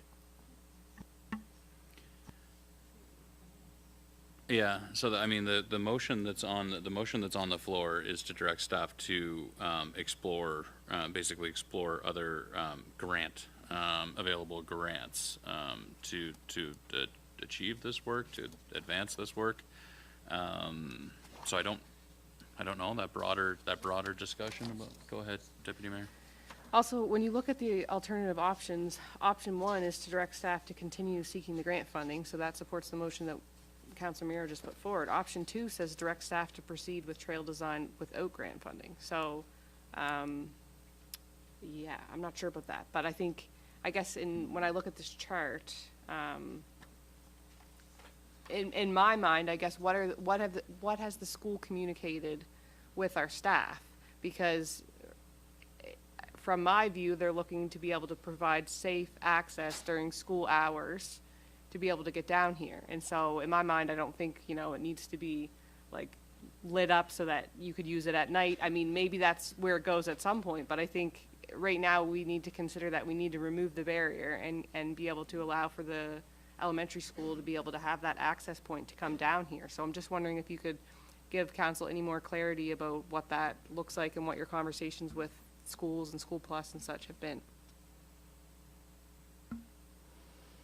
The conversations with those organizations and the school happened with our previous physical activity coordinator, but my understanding is they're looking for the connection that anyone at the school has the opportunity to use it to access the space or access the library in that location. But I can certainly follow back up with them and just inquire if a lesser option, I guess, if it isn't fully accessible trail, if that creates more barriers, which I'm sure it will, but I can follow up with them just to get their, viewpoint on that. Yeah, go ahead. And just when this first came about, when we originally allocated the $25,000, I think the province was maybe contributing 75, if I remember it correctly. So is the expectation that $100,000 would make that trail accessible? Can you just clarify that? Frankly, have not looked at the piece of ground that the construction would take place on. I think the $100,000 is a good starting point to put a connectivity point in. So it would give you a trail. Would it mean accessibility? I'm not inclined to believe so at this point, no. So what I'm hearing from the discussion is that we need some more information about what grants could be available, what some of the eligibility criteria to access and make use of those grants, what that would look like, what the other impacted parties like the SSRCE and Schools Plus would have to say about this. So I think from what I'm hearing is that the direction of council is to have staff explore available funding, re-engage with those stakeholder groups, and come back with options for us to consider based on availability of funding, based on better understanding of cost and accessibility requirements, et cetera. Does that make sense? Is that where we're landed on this? Okay, and there is a motion on the floor. Any further debate or discussion of it? I don't know. Is there a need for a friendly amendment? I don't know. I think that the motion as presented by Councillor Merrill broadly captures it, to continue actively seeking grants. But if we'd like to make an amendment to the motion, to include that we engage with the relevant stakeholders? Perhaps it might not need an amendment. I guess as long as it's clear, I just want to make sure that the work is still happening, that we are actively seeking grants, that we're not hitting like pause on the project. But yeah, until, I guess at this point, we don't know. It does say that any identified grant opportunity be brought back. So if we can provide clarity to the province about that grid application, then once our staff provide that clarity, then we should have some. But I guess to Director Grant's point, what's our expectation with it? But without us having like a breakdown, we can't give that information, so it's possible. Yeah. And so I think if it feels to me like the motion put forward by Councillor Amero that's currently on the floor to direct staff to continue actively seeking out grants with this, and then with this expectation that staff will bring back options and costs for us to consider. So are we okay with that, or would you like to amend it, Councillor Mayor? Would you like to amend the motion? No, but I guess our thoughts would be, maybe we could possibly do it in steps as well. Maybe we'll get a grant to do phases, so much, and then, then do so much more, so, so. Okay. Councillor Fancy? There's always wording to me, so if you always want to make sure that for Director Grant, it's going to be still open for him to go look at the sidewalks and finding out if we can be able to include that into our look, because if we're just looking at grants and he's not looking at that because he needed direction to go there, is that included in this? Well, as long as we have the understanding so we don't mess up on it. I believe, and correct me if I'm wrong, CAO or Director Grant or Madam Clerk, that there was previous direction from council to have staff explore opportunities for use of the grid funding. I believe that was already, that direction was provided with respect to exploring alternate approaches to use of the grid funding, because council was not supportive of the concrete sidewalk extended all the way down Hartley-Umphrey to the Liverpool Business Development Center, library, a lot of fun property. So I think we're good there from a previous motion and discussion of council, direction of council. Anything further before I call the question? All those in favor? That motion's carried. Thank you, Director Roberts and Director Grant. Okay, 7.5 is the council implementation report. Any questions, concerns, feedback on the implementation report? Councilor Merrow? On page 68, I guess it is, of 157, it says the Council of Region of Queens Municipality approve option 2 to add 3 full-time equivalent custodian positions at Queens Place Amera Center. If I'm correct, that motion was defeated, and Deputy Mayor put a motion forward for option 5, which the motion was carried for $89,300 for 1.5 1.5 positions, with 0.5 come from Public Works. So you're correct. If you look at the minutes that we approved today in from March 24th, that motion was defeated. The reference records management reference, the 10350-60-260-070 was defeated, and then the 071 was carried. So if you could update the report to reflect that. Thanks, Madam Clerk. Any other feedback?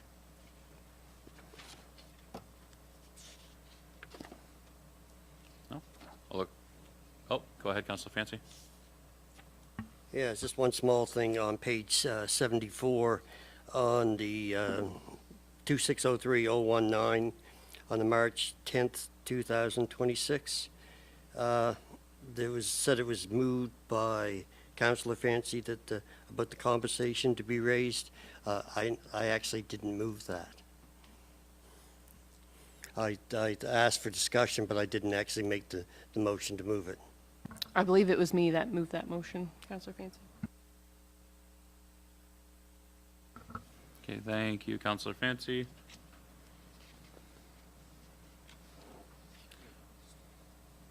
Go ahead, Councilor Wenzel. Just want to make a quick comment on the direction here on March 31st. This will be on page 67, 2603-083.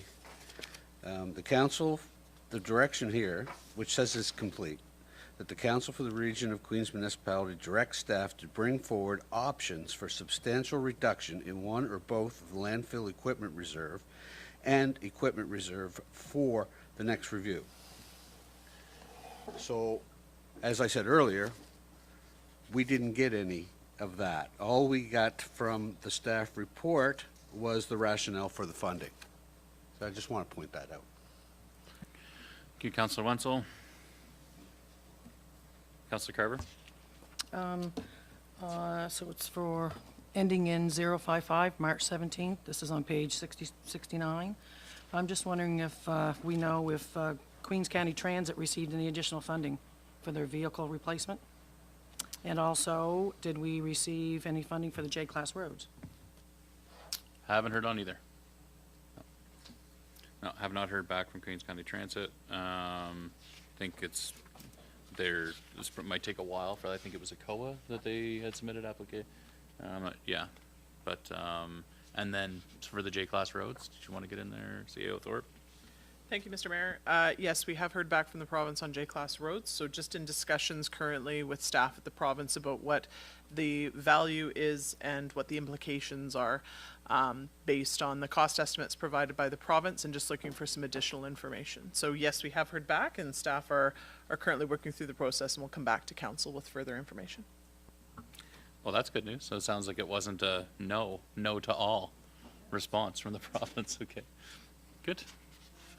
It's good to hear. Thanks for that update, CAO Thorpe. Go ahead, Councilor Carver. I'm also wondering if you can tell us anything about the transition plan for the Hillsview Acres. CAO Thorpe?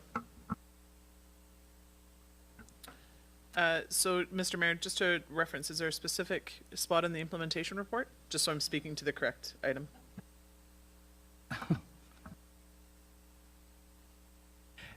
Not to worry. So, Mr. Mayor, so staff are currently working with the society staff as well.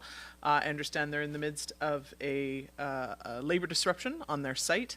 But yes, staff are currently actively working with the society staff to transition from governance and management of the Hillsview Acre site to the society. And so just for clarity, it's on page 93 of 157. It was a motion of the previous council, moved by the previous councillor Brown, District 6. Resolution was that the Region of Queens staff enter into discussions with the society to conduct further consultations and stakeholders to develop a transition plan for Hillsview Acres and a possible change in governance and operational oversight. And that is in progress with the RQM. The action taken to date being that the RQMs, so our CAO and administrator at the neighborhoods of Dogwood Lane, are working with the province on that transition plan, which is what I think you were speaking about just then, CAO Thorpe. Yeah, it's something lots of members of the community are wondering what the plan is with the Hillsview Acres property, and so we're to work through that. Thanks. Any other questions on the implementation report?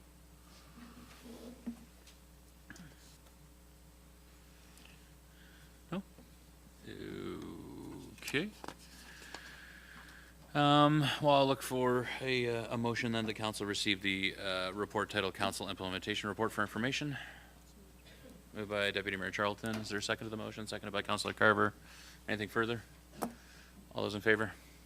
Carried. Okay.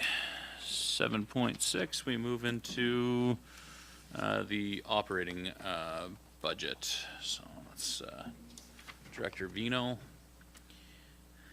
want to just give us a brief overview of what's been updated since the last time we looked at the operating budget?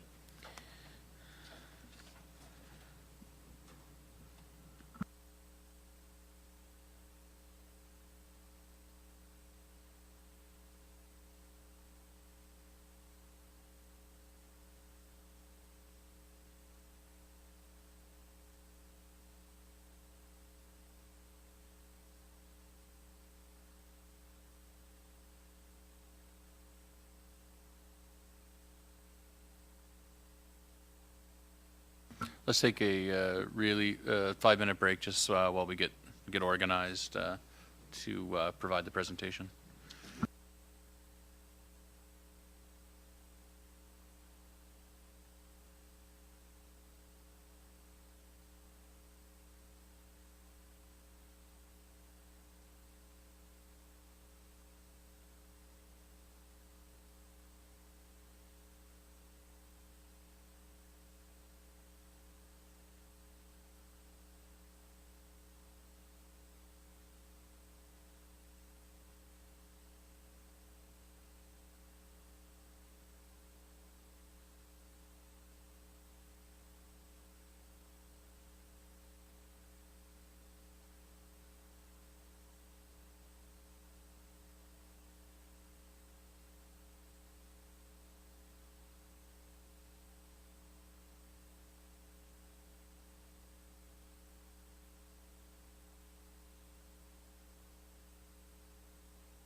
Don't know the little guy. I see, speaking of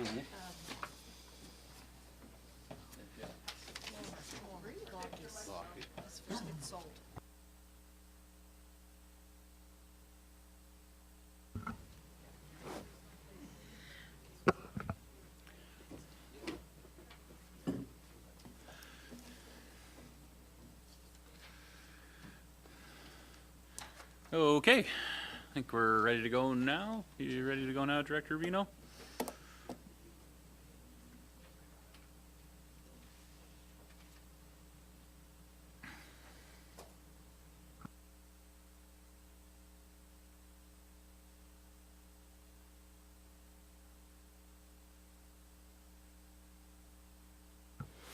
Just waiting for my PowerPoint to go up there. There we go. That's me, not my PowerPoint.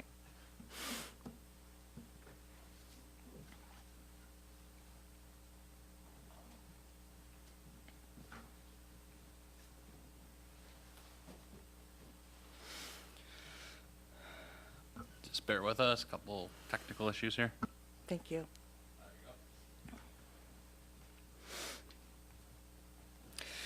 So just to take us through where we were, we started on March the 3rd at our last meeting. On March 31st, we had a deficit of $450,282. And this budget draft here, which is version 6, has a budget deficit of $446,922.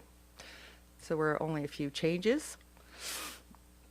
Very minor. I do this for every version, just so you see the changes in costs, revenues, very small. We still have the same tax increase of 3 cents as we had last presentation. There were no changes to the mandatory costs. I know that was a concern of council, so I wanted to make sure you understood there was no changes between version 5 and version 6. We had a couple of HR adjustments that are on your reconciliation changes report, and we also reviewed the custodial services provision for sanitary supplies. So that resulted in a reduction for cleaning supplies. The reserve activity report has no changes from version 5.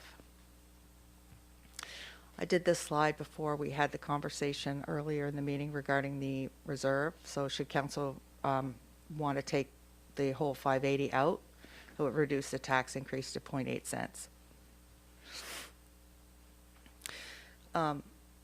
So did you want to direct staff right now in terms of the surplus funding? Do you want me to keep the 250 that's already in there? If you're taking the 200 out, that's great. And I will tell you that we were notified yesterday that our grants in lieu from Nova Scotia Power is $38,000 more than we budgeted for. So we could take out the 200, add back in the 38, and remove that 250 from the surplus, and you're probably you're at your 3 cents. Is that council's goal here? Like, maybe I should have asked before. What is the goal that you're looking for here in terms of increase or decrease on the tax rate? Council?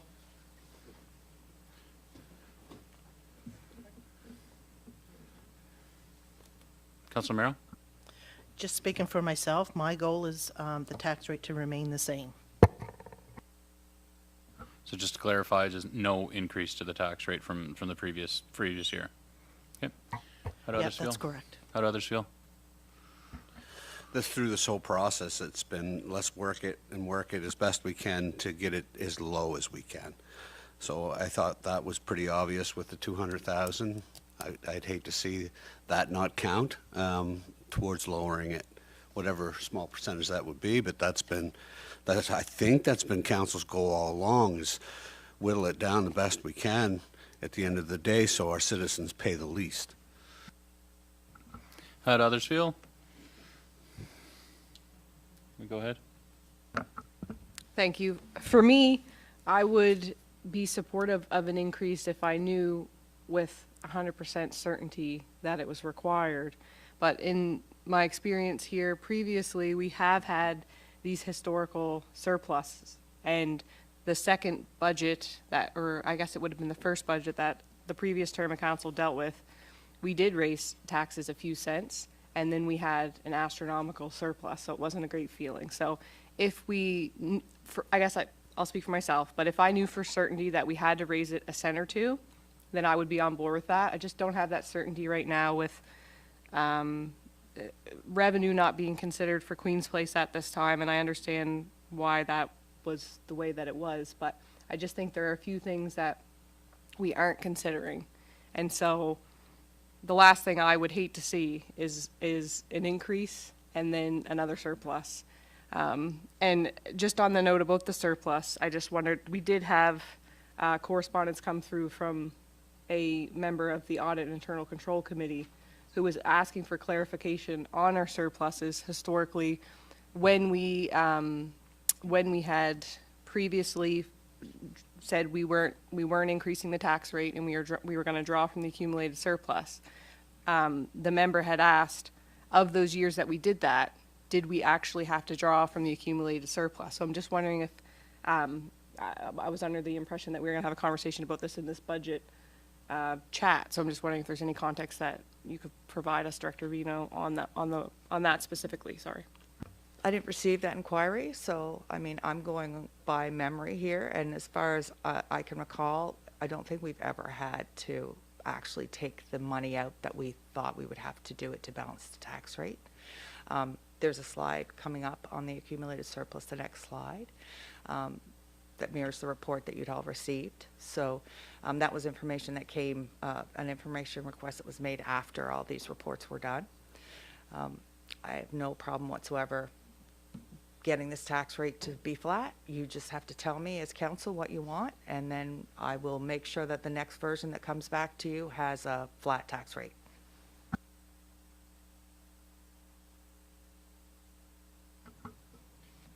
I think, well, so specific to the equipment funding removal at this time, I think just as based on the motion that we made and passed during the previous report, I think the will of council is to remove $200,000 from the landfill equipment reserve fund, and then maybe what we do with respect to the use of accumulated surplus. Or did you say you have information coming in the presentation with respect to that? Okay, perfect. I think this is what you're talking about, Deputy Mayor. So if I could just walk you through it and you'll have to excuse my voice if I croak. So I came in 2021. So you'll see that the use of the surplus, all of those entries in that fiscal year 2021 were the result mainly of me correcting things. So the only thing that we touched in the surplus was that $3.4 million. That was because previous directors of finance had not taken the surplus at the end of the year in the operating fund and moved it where it was supposed to go. So that's why that year looks big. So then we get into the second year. So we've got our interest, and then we have a one-time hospital donation for $100,000. And then we had a pension surplus that we had to pull out of the accumulated surplus. That was a result of us at the Region of Queens combining our pension fund with the pension fund of the province. And there was an over contribution. We had more money than they thought, so therefore the Region of Queens overpaid for the pension, so that's why the 336 came back out and it became revenue in the operating. And so that year we had an actual surplus of $1.6 million. So that takes us to 2023.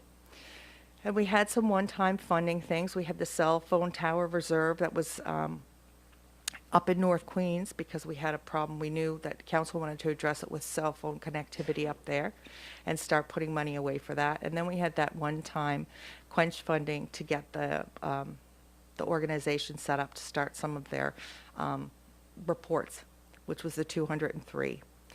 We had a few intervenor costs. That was the beginning of the year that we had the 120 that was put in there to use. We only used 13.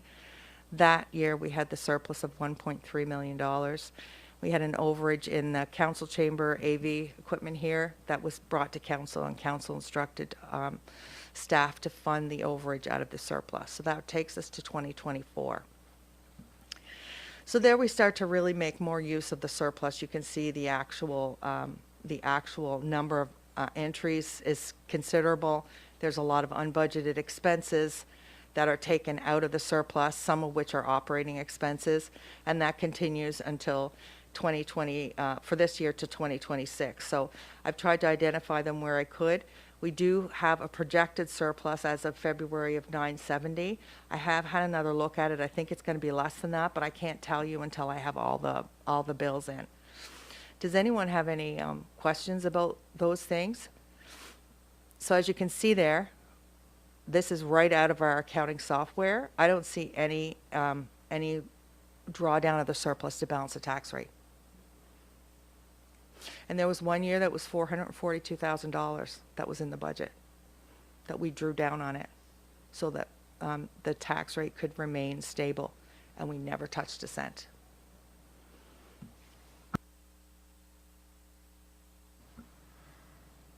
Yeah, thanks, thanks, Director Vino. I think that this is important as we consider using. I understand that it's not best practices from a like we throughout these discussions we've been informed by the subject matter experts that it's not best practice from an accounting perspective to draw from the accumulated surplus to offset operating costs, because operating costs are perpetual and ongoing, and so to be sustainable and solvent, the organization needs to recover enough revenue in a year to fund its operating. I think this is a good, it demonstrates a picture, though, that we have historically had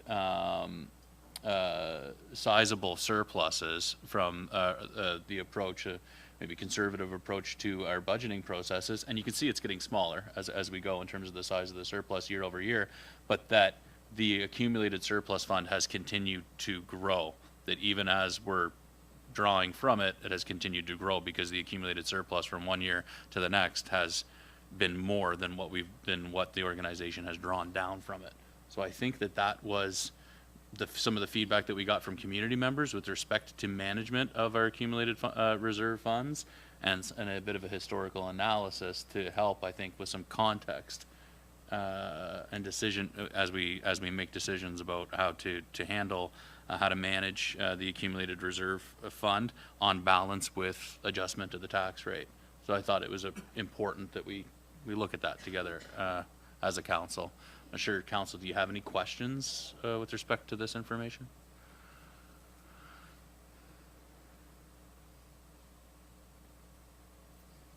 No questions? Okay. All right. Do you want to carry on a little bit further? Is that the end of your presentation, Director Vino, or do you have some other stuff So here? only one Okay. more consideration for council, and this is why I ask about what you want to see, because our runway is getting short. We've been at this since the beginning of February. We've had almost a meeting a week, and the tax bills are dated June the 1st, and it's a cash flow issue for us. Last year it was May 13th, and it was a push to get them out in time. I have new staff in. I don't want to do that to them if I can avoid it. So I just wanted council to be aware, ideally, if you're not comfortable with passing this version of the budget, which I completely understand, perhaps we need to have a special meeting next week to give you the finalized budget. But again, if I know what your goal is, I can make sure that the budget comes back with what you need to see.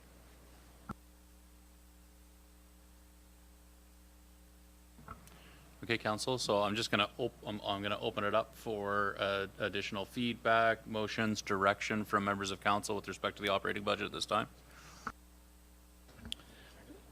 So I understand with everybody that we want to balance the budget to zero. Moving forward, I had tons of questions to ask Director Vino, but I think we have the ability to get to where we want to be without nickel and diming this year, but look out for next year.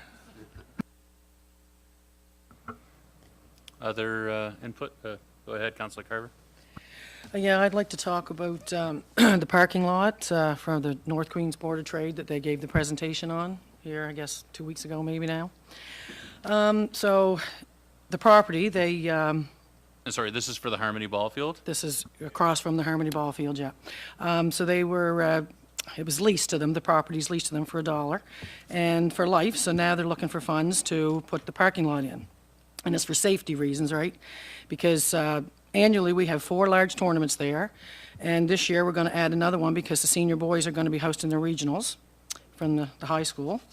With these tournaments, when these tournaments are happening, there's cars lined up on both sides of, it's Highway 8, right? So, and there's campers going to Kedgie and even log trucks trying to get through with these cars all parked there, sorry. So I'm asking that we take $40,000 from the accumulated surplus to give it to the Board of Trades for the work that needs to be done. They need to haul in a lot of fill and to build it up and to put gravel on top of that, the fuel prices for trucking and the machinery. So I do have a motion that the Council for Region of Queens direct staff to fund up to $40,000 from the accumulated surplus and to give it to the North Queens Board of Trade to develop a parking lot on PID number 701-56120. Thanks, Councillor Carver. Is there a second to the motion? Seconded by Councillor Jenkins. Would you like to speak to it further, Councillor Carver, at this time? No, I think I've said what I need to say. All right. Councillor Jenkins, second to the motion. I'm in favor of this expenditure, but I think that we have to start letting our community groups know that they have to start getting the ask to us in January and not 2 weeks before we want to finalize a budget. They were well aware previous to this that they wanted the money. It would have been nice if we had had some information about it. And I think that should go out to all community groups that we got to have a deadline for when they can submit requests from the council. It's time that they pull up their pants and get us something that we can work with, so we're not always juggling things around and adding things at the last minute. Then we won't have 6 versions of our budget. Further debate? Councillor Fancy? Yeah, I'm in agreement with this, but I'd like to see 2 further going on, not just say 40,000, to have some kind of itemized, like how many loads it would be, to be able to say, just say I need 40,000. It's kind of, should have some kind of a plan of what it is, if it's 40 loads, as to how much we're going to do here, what we're going to do there, so at least you have an understanding how much it's costing, rather than just issuing out money.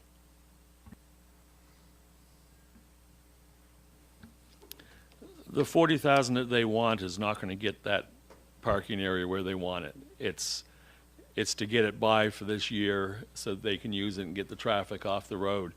I just know from working at the Greenfield Hall that 40,000 doesn't go very far. For us to put a little bit of gravel down around our yard to get it so we can use it is a tenth the size of what that project is in Caledonia, and it's going to cost us $10,000. So I think that 40,000 is just a Band-Aid. It'll get them started, and then we can, the next year when they come forward in January, we can look at things better. Okay. Anything further? Further discussion? Go ahead. Just procedurally, I'm just looking for clarification. When we've moved motions like this and funded from the accumulated surplus, do we typically have anything in our motions that would say like upon receipt, or are we giving it in advance? I'm just looking for clarity on process. I had brought back reporting for grants given outside the CIF policy twice, and so council asked me to go back and do version number 3, and I believe our policy analyst is working on that right now, so we don't have anything that specifically says. Typically right now, we're just getting it once council approves it, write the check request, and the organizations get the money, and there's no real reporting done.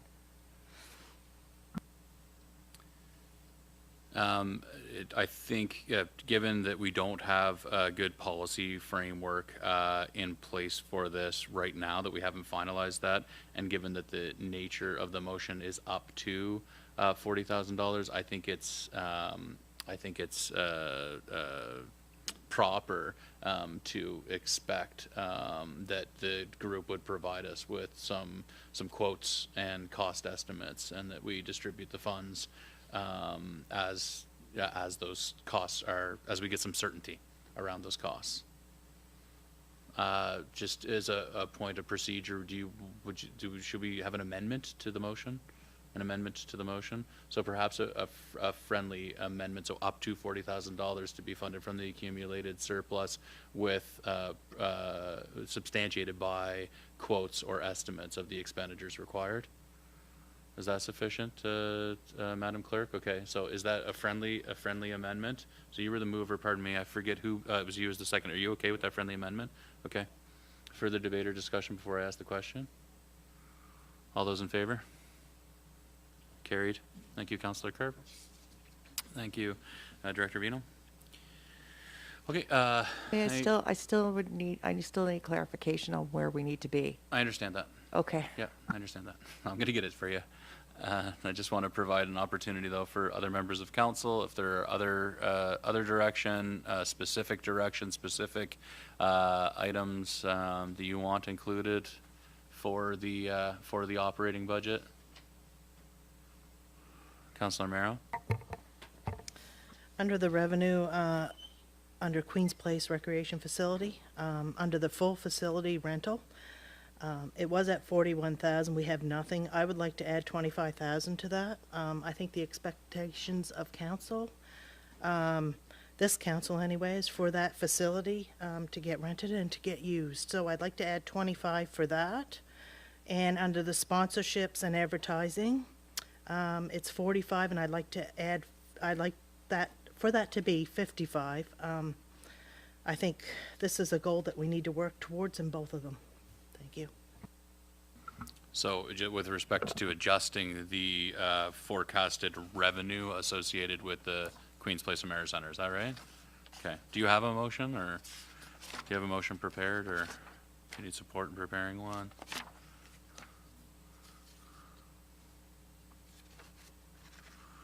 Do you know what page you're on, or what line items? Sorry? 5 of 26, okay. Which is page 105 of 157 for the bigger package. Okay, and then, sorry, which specific line items are you looking at, Councilor Merrow? It would be the full facility rental, and it would be sponsorships and advertising. And what was the dollar amounts that you were proposing here? I'd like to propose 25,000 for the full facility rental, and 55,000 for the sponsorships and advertising. Okay, so an increase of $10,000 on the sponsorship and advertising. Perhaps maybe a question for either Director Roberts or Director Vino. It looks like we have no revenue allocated for the full facility rental in the current version of the budget. Is that right?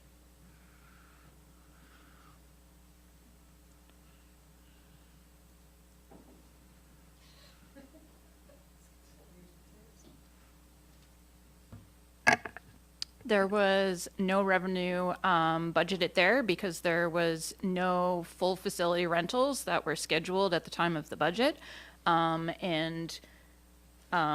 We didn't want to put in revenue that we didn't actually know we were going to have. But obviously, if the wish of council is to put that in there, we will. I think that I would certainly expect some revenue to come in, but I would also just say that I think we're getting into the weeds a little bit, and we're going to continue this conversation sort of unnecessarily in my mind, because if the majority of council has said that the expectation, to Director Vino's point, the goal is to not impact, like to not see a change, we say that, it will just come back with that. So we can say that we would expect to see like some revenue, but I think that kind of ties to the point about, at least in speaking to myself, is without having certainty that we need an increase, I won't support it. And so because of these things, in the absence of those revenues and things that you're mentioning, Councillor Merrow, so in my mind, like, I don't think we have to go through this line by line and say we could increase this, increase this, increase this. When we tell Director Vino that the goal is to not to change the rate, then she will do that as a staff role. So I just wanted to flag this because I don't think that we have to go there necessarily. I can appreciate that, but the counterpoint is this is an opportunity for council to use the operating budget as a leverage, a lever, and to articulate our expectations. And I understand what Councillor Merrow was saying, in that we've invested in additional staff and investments in the facility that should yield more revenue. And so if we want to send a message as a council that the expectation is that we generate more revenue through to as a return on investment for those things, I think that's appropriate. I understand too, if we're going to access the accumulated surplus fund to offset operating costs so that there's no impact on the tax rate, if that's the will of council, sure, but I recognize the validity of and I'm not trying to imply that you're undermining the validity of what Councillor Romero has said. I understand what you're saying. So would you like to move forward with the motion? Yeah, okay, go ahead, Councillor Romero. Could we have the clerk direct one? I can come up with one. Or do you have one? Okay, go ahead, Madam Clerk. How's this? The council, Okay. I think the audio continues to go. so the motion would be that the Council of Region of Queens Municipality direct staff to increase the line item full facility rental to $25,000 and sponsorships and advertising to $55,000 to be funded from the accumulated surplus? Oh, no, this is revenue, so.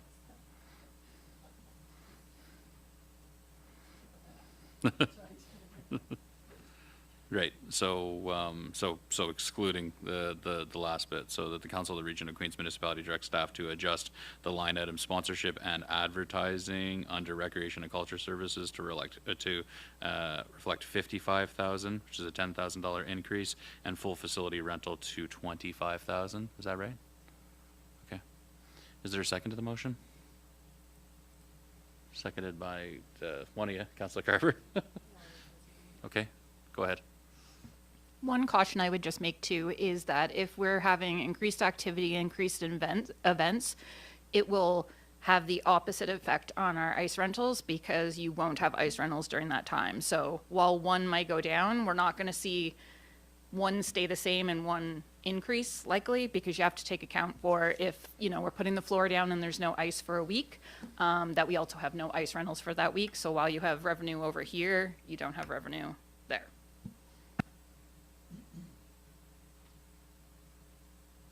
Okay, but if I'm looking at the actuals from 2025, we had full facility rentals of for approximately 41,000, sponsorship and advertisement of approximately 55,000, and ice rentals of approximately 220,000. Is that right? Yeah.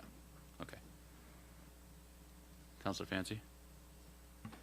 But that would only apply if you were going to do rentals, would be using the whole ice surface, and we've done that before where you had to shut everything down and you had to look at displacing people for that period of time, or do things like a home show or things like that. That's the only way it's going to affect us right now. If we're going to do something big, it's not like a one-time, one afternoon event, and not unless the ice was out. Any further debate or discussion on this one? Anything further before I call the question? Okay, I will then. All those in favor? Sorry?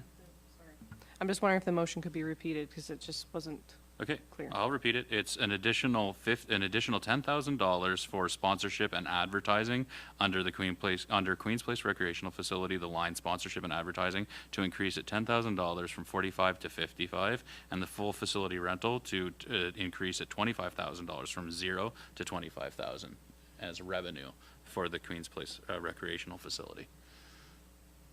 Any further debate or discussion? No? All those in favor? Motion's carried. Those against? There's one against. But the motion's carried. Okay. Any other items that council would like to raise with respect to the operating budget? Okay, given the request from Director Vino and the fact that, yes, we have worked and reworked this extensively, by my math, we have reduced the deficit significantly with the removal of the $200,000 going to the equipment reserve additional, sorry, Director Vina, is the additional, there was some revenue associated with Nova Scotia Power that is higher than what we had anticipated, and then also we'll be accounting for more revenue to the tune of $35,000 more revenue. So there still will, so the deficit will be reduced when those changes are applied, but there still will, with my mathing, there still will be a deficit that exists, and that's with maintenance of the $250,000 coming from the allocated to offset operating costs from the accumulated surplus that's currently in this version. So what is the will of council? Does council want to see the remainder of that operating deficit that's projected for this upcoming fiscal? How do you want that handled? Do you want to see that come back as an adjustment to the tax rate? I've heard discussion that is not, there are members of council who are not interested in seeing an increase to the tax rate. The alternative, I think the obvious alternative would be to allocate more money, more funds from the accumulated surplus to offset that operating deficit. So what's the will of council with respect to that? Because we do need to pass this budget so that we don't get in a situation where we can't get tax bills out in time here, folks. Yeah. Well, if we don't have to raise it, I say let's don't raise it. The tax. How do others feel? I don't like to see taxes raised, but there's also the day's going to come when all the reserves are gone, and then we're going to have a instance where we put 10 cents on the tax rate, or it won't be us, but it will be somebody will be putting 10 cents on the tax rate just to cover what's going on. So I think we better be careful with moderating what we take out of reserves, and you know, I'm for a tax rate increase, although a minor one. I just don't want to see a 21-cent one like we started, but a 1 or 2 cent tax rate would save us some money for the reserves later on.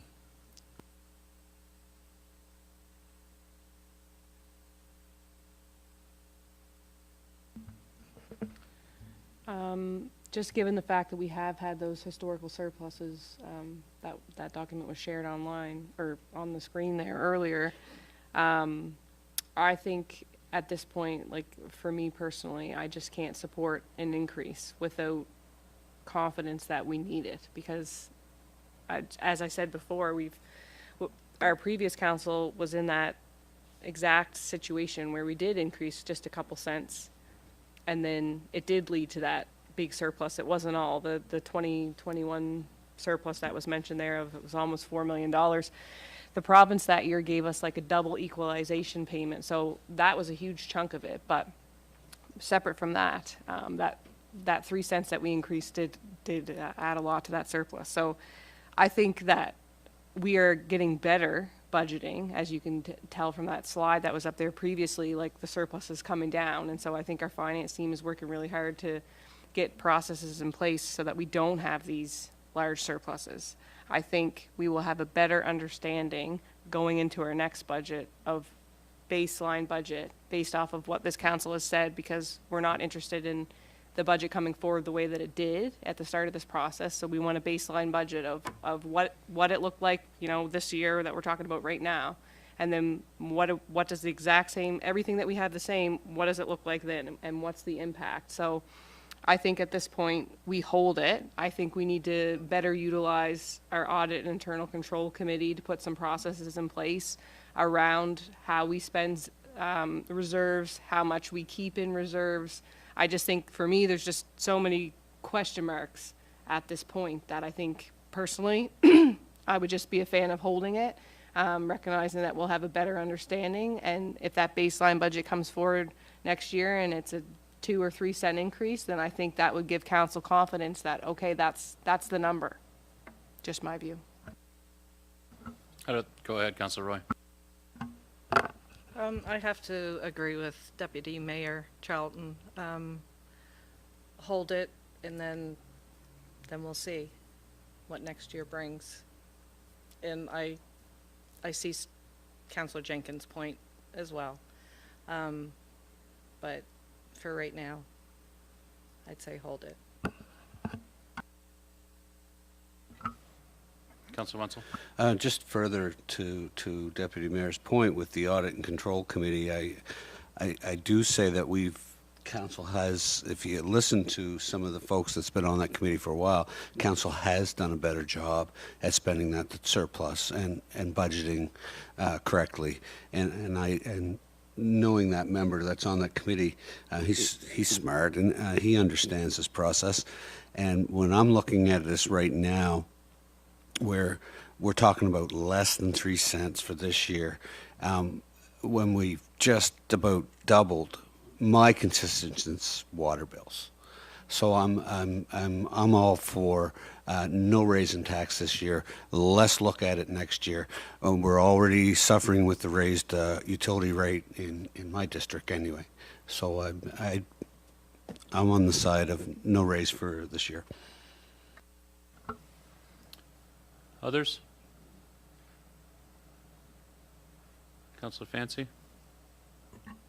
Yeah, it's just listening to everything and be able to look at what we have in the accumulated surplus. We see the change slowly happening, and to be able to look at what's coming back from the internal audit control. They looked at it, as like Council Winslow said, they see it. We've seen it over the years, and we've seen where we've had to take money from our accumulated surplus before to balance the budget, so to speak. But it's not a good practice. But I believe, again, as Councilor Winslow said, we're coming to a time where the water rates are going up. And if it was any other time where we need to balance the budget, I would say this is the year we need to, at least if it's within our ability.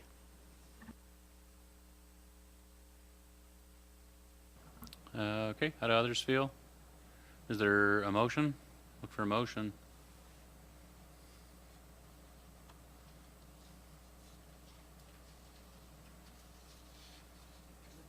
I'm just trying to think of what I want to say. You got something? No. Okay. Oh, Miro. So I'm going to take a stab at this. I move that we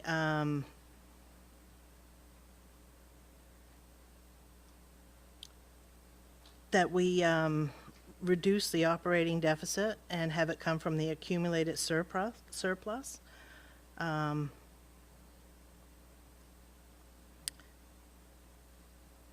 Guess.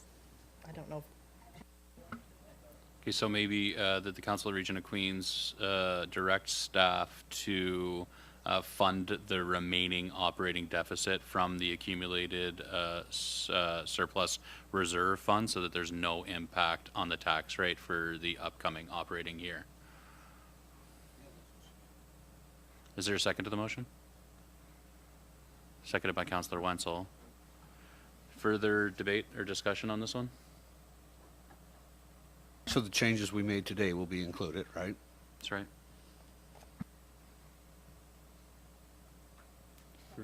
Go ahead, Deputy Mayor Charlton. And just for clarity, that the budget could come back at the April 28th regular meeting of council to be passed, or are we looking to have a special meeting to pass the budget before April 28th, knowing where everything stands now? Would that procedurally be better for the municipality? Just curious. So, Mr. Mayor, if council's confident in your ability to adopt the operating budget at the April 28th currently scheduled meeting, that would work well for staff. Okay. We wouldn't require an additional special meeting. If council would prefer to have a special meeting, we're happy to schedule that. As long as we can look to see an approved operating budget before the end of April, we'll be okay from a tax bill standpoint. Thank you. Further debate or discussion on this one? Okay, I'll ask the question. All those in favor? And those opposed? Okay, the motion is carried with one opposed. Deputy Mayor, can I pass the chair to you, please? Sure thing. Because I just wanted to speak to what I think is really important that Councillor Jenkins highlighted in that last discussion about our approach to a strategy or lack thereof with respect to the way that we're handling our reserves. And not the reserves that are allocated to specific elements. Like a lot of our reserves are, specific to District 13, specific to the landfill, specific to fire departments, as an example. But these broader reserves that don't have those stringent or prescriptive requirements, like the accumulated surplus reserve fund, I also feel uncomfortable. Uncomfortable that we don't have a standard or procedures in place where we can identify, what percentage of our annual operating budget do we want to make sure we have tucked away as a rainy day fund here in terms of the accumulated reserve fund, and what happens when we have a projected surplus of $1 million or something like that, and is there a mechanism where we could just have a policy of X percentage of that accumulated surplus from a year gets allocated to one reserve or another, or what have you. I think I completely agree. We do not want to be in a place where we are mismanaging those reserves and where putting ourselves in a position of risk. But from all the analysis that I have available to me and all of the reading that I've done and the discussion that I've had with folks in the municipal world, our reserves are very healthy. But we want to be in a position where we can maintain the health of those reserves. So I would like to move that the council direct the Audit and Internal Control Committee to consider and provide recommendations back to council on a recommended approach for maintenance of our accumulated reserve fund. Is there a seconder for that motion? Seconded by Councillor Jenkins. As a mover of that motion, would you like to speak any further? No, nothing further. I think I really respect, we have really, really good members on that committee. They have great expertise that, coupled with the expertise and abilities, technical abilities of our staff within the finance department, I think we have an opportunity to do really well here. So in the future, I'd also, some other items that I think it would be great for the Audit and Internal Control Committee to look at in advance of our next budgeting process are things like how can we most accurately forecast, realizing that we don't have a crystal ball, but volume of deed transfers, because that can be a big revenue item, and then as well as our approach to the vacancy allowance. Which was a recommendation from Audit and Internal Control Committee that was endorsed and adopted by in the previous term of council. So it I think that's a really valuable committee, and I think that we should use them more. But at this time, the most pressing thing that I would really like to see the Audit and Internal Control Committee consider and bring back recommendations is with respect to the handling of the accumulated surplus reserve fund. But would certainly invite and will continue to engage Councillor Jenkins as the chair of that committee in terms of what other items make sense for them to consider and provide us with some of their insights and recommendations on. Madam Clerk, do you have that motion? Was that clear to you? Okay. Any further comments on the motion on the floor? Questions been called? All those in favor? Motion is carried unanimously. Okay, I'll take the chair back. Anything further on the operating budget? No. Okay. I thank the staff for your tireless efforts in supporting the multiple iterations, versions of this budget deliberation process. I thank the council for your engagement, for considering these tough questions, making our way through it. I thank the members of the community who reached out and provided us with their insights and their perspectives throughout the budgeting process. And I look forward on the 28th to passing that budget. So thanks for everybody involved in that. And some lessons learned along the way. We'll do better next time. So, but thanks. Okay. So that, I believe that's our last staff report, if I'm right. Yeah. Okay. And which brings me to my mayor's report, I believe. Oh, pardon me. Thank you, Madam Clerk. So there we received correspondence, one piece of correspondence from the South Shore Riders ATV Club. I think that's the Bridgewater Club. And just quickly, they wrote us a letter. It was from the president of the South Shore Riders ATV Club, Nancy Wenzel, who has immaculate handwriting. I have to say, is like a calligrapher. But yeah, the letter says, Mayor Scott Christian and councillors of Queens County, on behalf of the South Shore Riders ATV Club, I'd like to express a sincere thank you for opening your town of Liverpool to the OHV, which stands for Off-Highway Vehicle Community. 25 members of the South Shore Riders ATV Club, riding 14 OHVs, left Bridgewater, traveled to Liverpool to participate in the inaugural Lobster Crawl Rally. This was our club's first sanctioned experience with fully endorsed road travel, and I'm happy to report all participants were and remain overjoyed with your progressive governance. We are discussing future trips to your lovely town once the connection of Brooklyn to Liverpool is approved in next July's round of road travel announcements. That's a provincial thing. The hospitality of the community and the Best Western was so friendly, warming. How could anyone not want to return soon? Respectfully yours, President of the South Shore Riders ATV Club, Nancy Wenzel. Thank you very much, Ms. Wenzel. I think we are excited with the opening of those road trails, receiving really good feedback from most of the community on that. Any comments about that correspondence? Thanks to staff and members of the working group who got us to a point where we were able to implement those road trails. Okay, so just have a brief mayor's report, a little update of some stuff that's been going on. On April 1st, the Queens Community Networks, the Queens Community Connections Network, hosted by representative of Public Health and the Queens Community Health Board, had their spring connection meeting. It was great. Learned more about Nova Scotia Health's early years program and the way that they're supporting young families throughout Queens. Also the South Shore Hospice and Palliative Care Society, who are working to ensure there's capacity for dignified and comfortable end-of-life care existing for residents of Queens. So, I mean, this network's fantastic. It's really always a good opportunity to identify opportunities to collaborate and advance community well-being. I've learned a lot. So just a couple updates that came out of that meeting.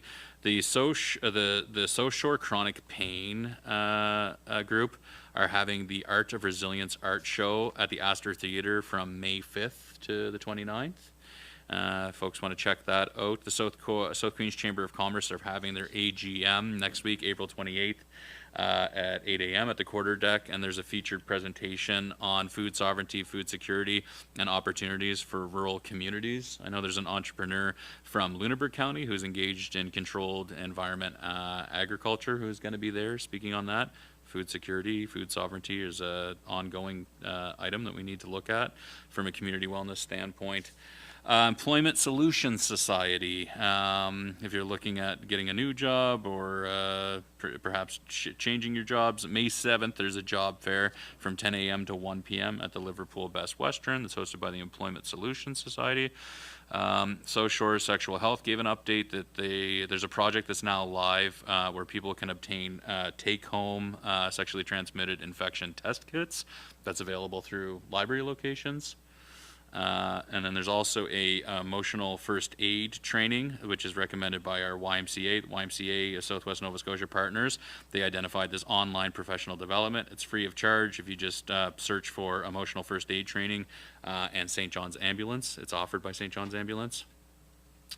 So there's some updates there. On April 8th, the Nova Scotia Federation of Municipalities had a session on incoming changes to the FOIPOP regulations. That's the Freedom of Information and Privacy regulations. I think this is an important, learned more about it. I know Councillor Wenzel, you were on that call as well. So there's this modernization effort in place, so the regulations and approach to which I think is important given the shifting landscape with like cloud-based digital storage of information and data, interorganizational data sharing, and so that's going to continue to evolve over the next couple of years. April 9th, we had a workshop on REMO. So our Director of Protective Services gave council an overview of the emergency management functions, responsibilities of the municipality, and the emerging provincial requirements for all municipal units to participate in a regional emergency management organization. And so for us, that could look like, buddying up with our neighbors to the west over in Shelburne, our neighbors to the east in Modal, or to the north in Annapolis. A staff report will be coming forward to a future meeting of council with options outlined for which REMO is most advantageous and is recommended for the region of Queens municipality to participate in. It's great to see this strengthening as, more intense weather occurrences and whatnot. We want to have our ducks in a row as it relates to emergency management, so I greatly appreciate the Director of Protective Services bringing that forward. On April 13th, I met with a working group on substance availability mapping. This is work that's being led by Public Health. It's a mapping exercise to help inform advocacy and decision-making around points of sale for substances like alcohol, cannabis, tobacco, and vaping products, and their proximity to locations like schools and social service agencies and youth supports networks, things like that. So that work continues to unfold, and I'm contributing to it. Just a quick update. I know I've shared with council and the community a couple times that I was kicking tires on our potential participation in a wastewater drug surveillance program, whereby we could look at the toxicity of drug supply by monitoring and sampling wastewater. This work is being led by Health Canada. So we looked at some of the technical requirements of participation. At this point, I don't think it's appropriate for us to move forward because of the frequency and approach that was required to collecting sufficient samples to participate in the program. Would really, at the end of the day, require like an auto sampler device, which we don't have at our wastewater treatment facility, and otherwise would require significant draw on staff resources. So at this time, it doesn't look like we're really in a place where that makes sense to participate in. And lastly, I just want to speak to my gratitude for members of the community who've reached out in respectful ways, provided feedback, provided their insights and ideas, opportunities for us to do better, identify their concerns and have their say. We can't represent our residents well if we don't hear from them, so I very much appreciate members of the community participating in the democratic process and having your say in respectful ways. We won't always agree with each other, but your input is important to members of the council as we make our way through these challenging decisions. So I offer my gratitude to those of you who did reach out and engage in respectful and constructive ways, and urge you to continue to do that. Any comments, concerns, questions on my mayor's report, folks? Pardon? Oh, yeah, that's true. That's a good point. So Deputy Mayor Charlton, Councillor Fancy, myself, I didn't get to go for the ride because I was doing the dad thing, but 2 Saturdays ago for the lobster crawl ATV rally that the president of the SoShore what are they called? SoShore Riders ATV Club spoke about. So we did. I went just to send them off, but then I think Councillor Fancy and Deputy Mayor Charlton went for the whole ride for the day. Yeah, yes, and Minister Maslin was also in attendance. And yeah, go ahead, Councillor Fancy. There's only one thing I would say: if they would have did it differently, okay, if they would have left an hour or 2 earlier when the frost was still in the ground. Oh yeah, because I'll tell you, some of those bikes, they got muddy. That's half the fun's getting muddy, Councillor. Anybody else like to speak to any of that? All right. Okay, I believe then that concludes the public portion of the meeting. I'll look for a motion to move in camera at this time. Moved by Councillor Carpenter.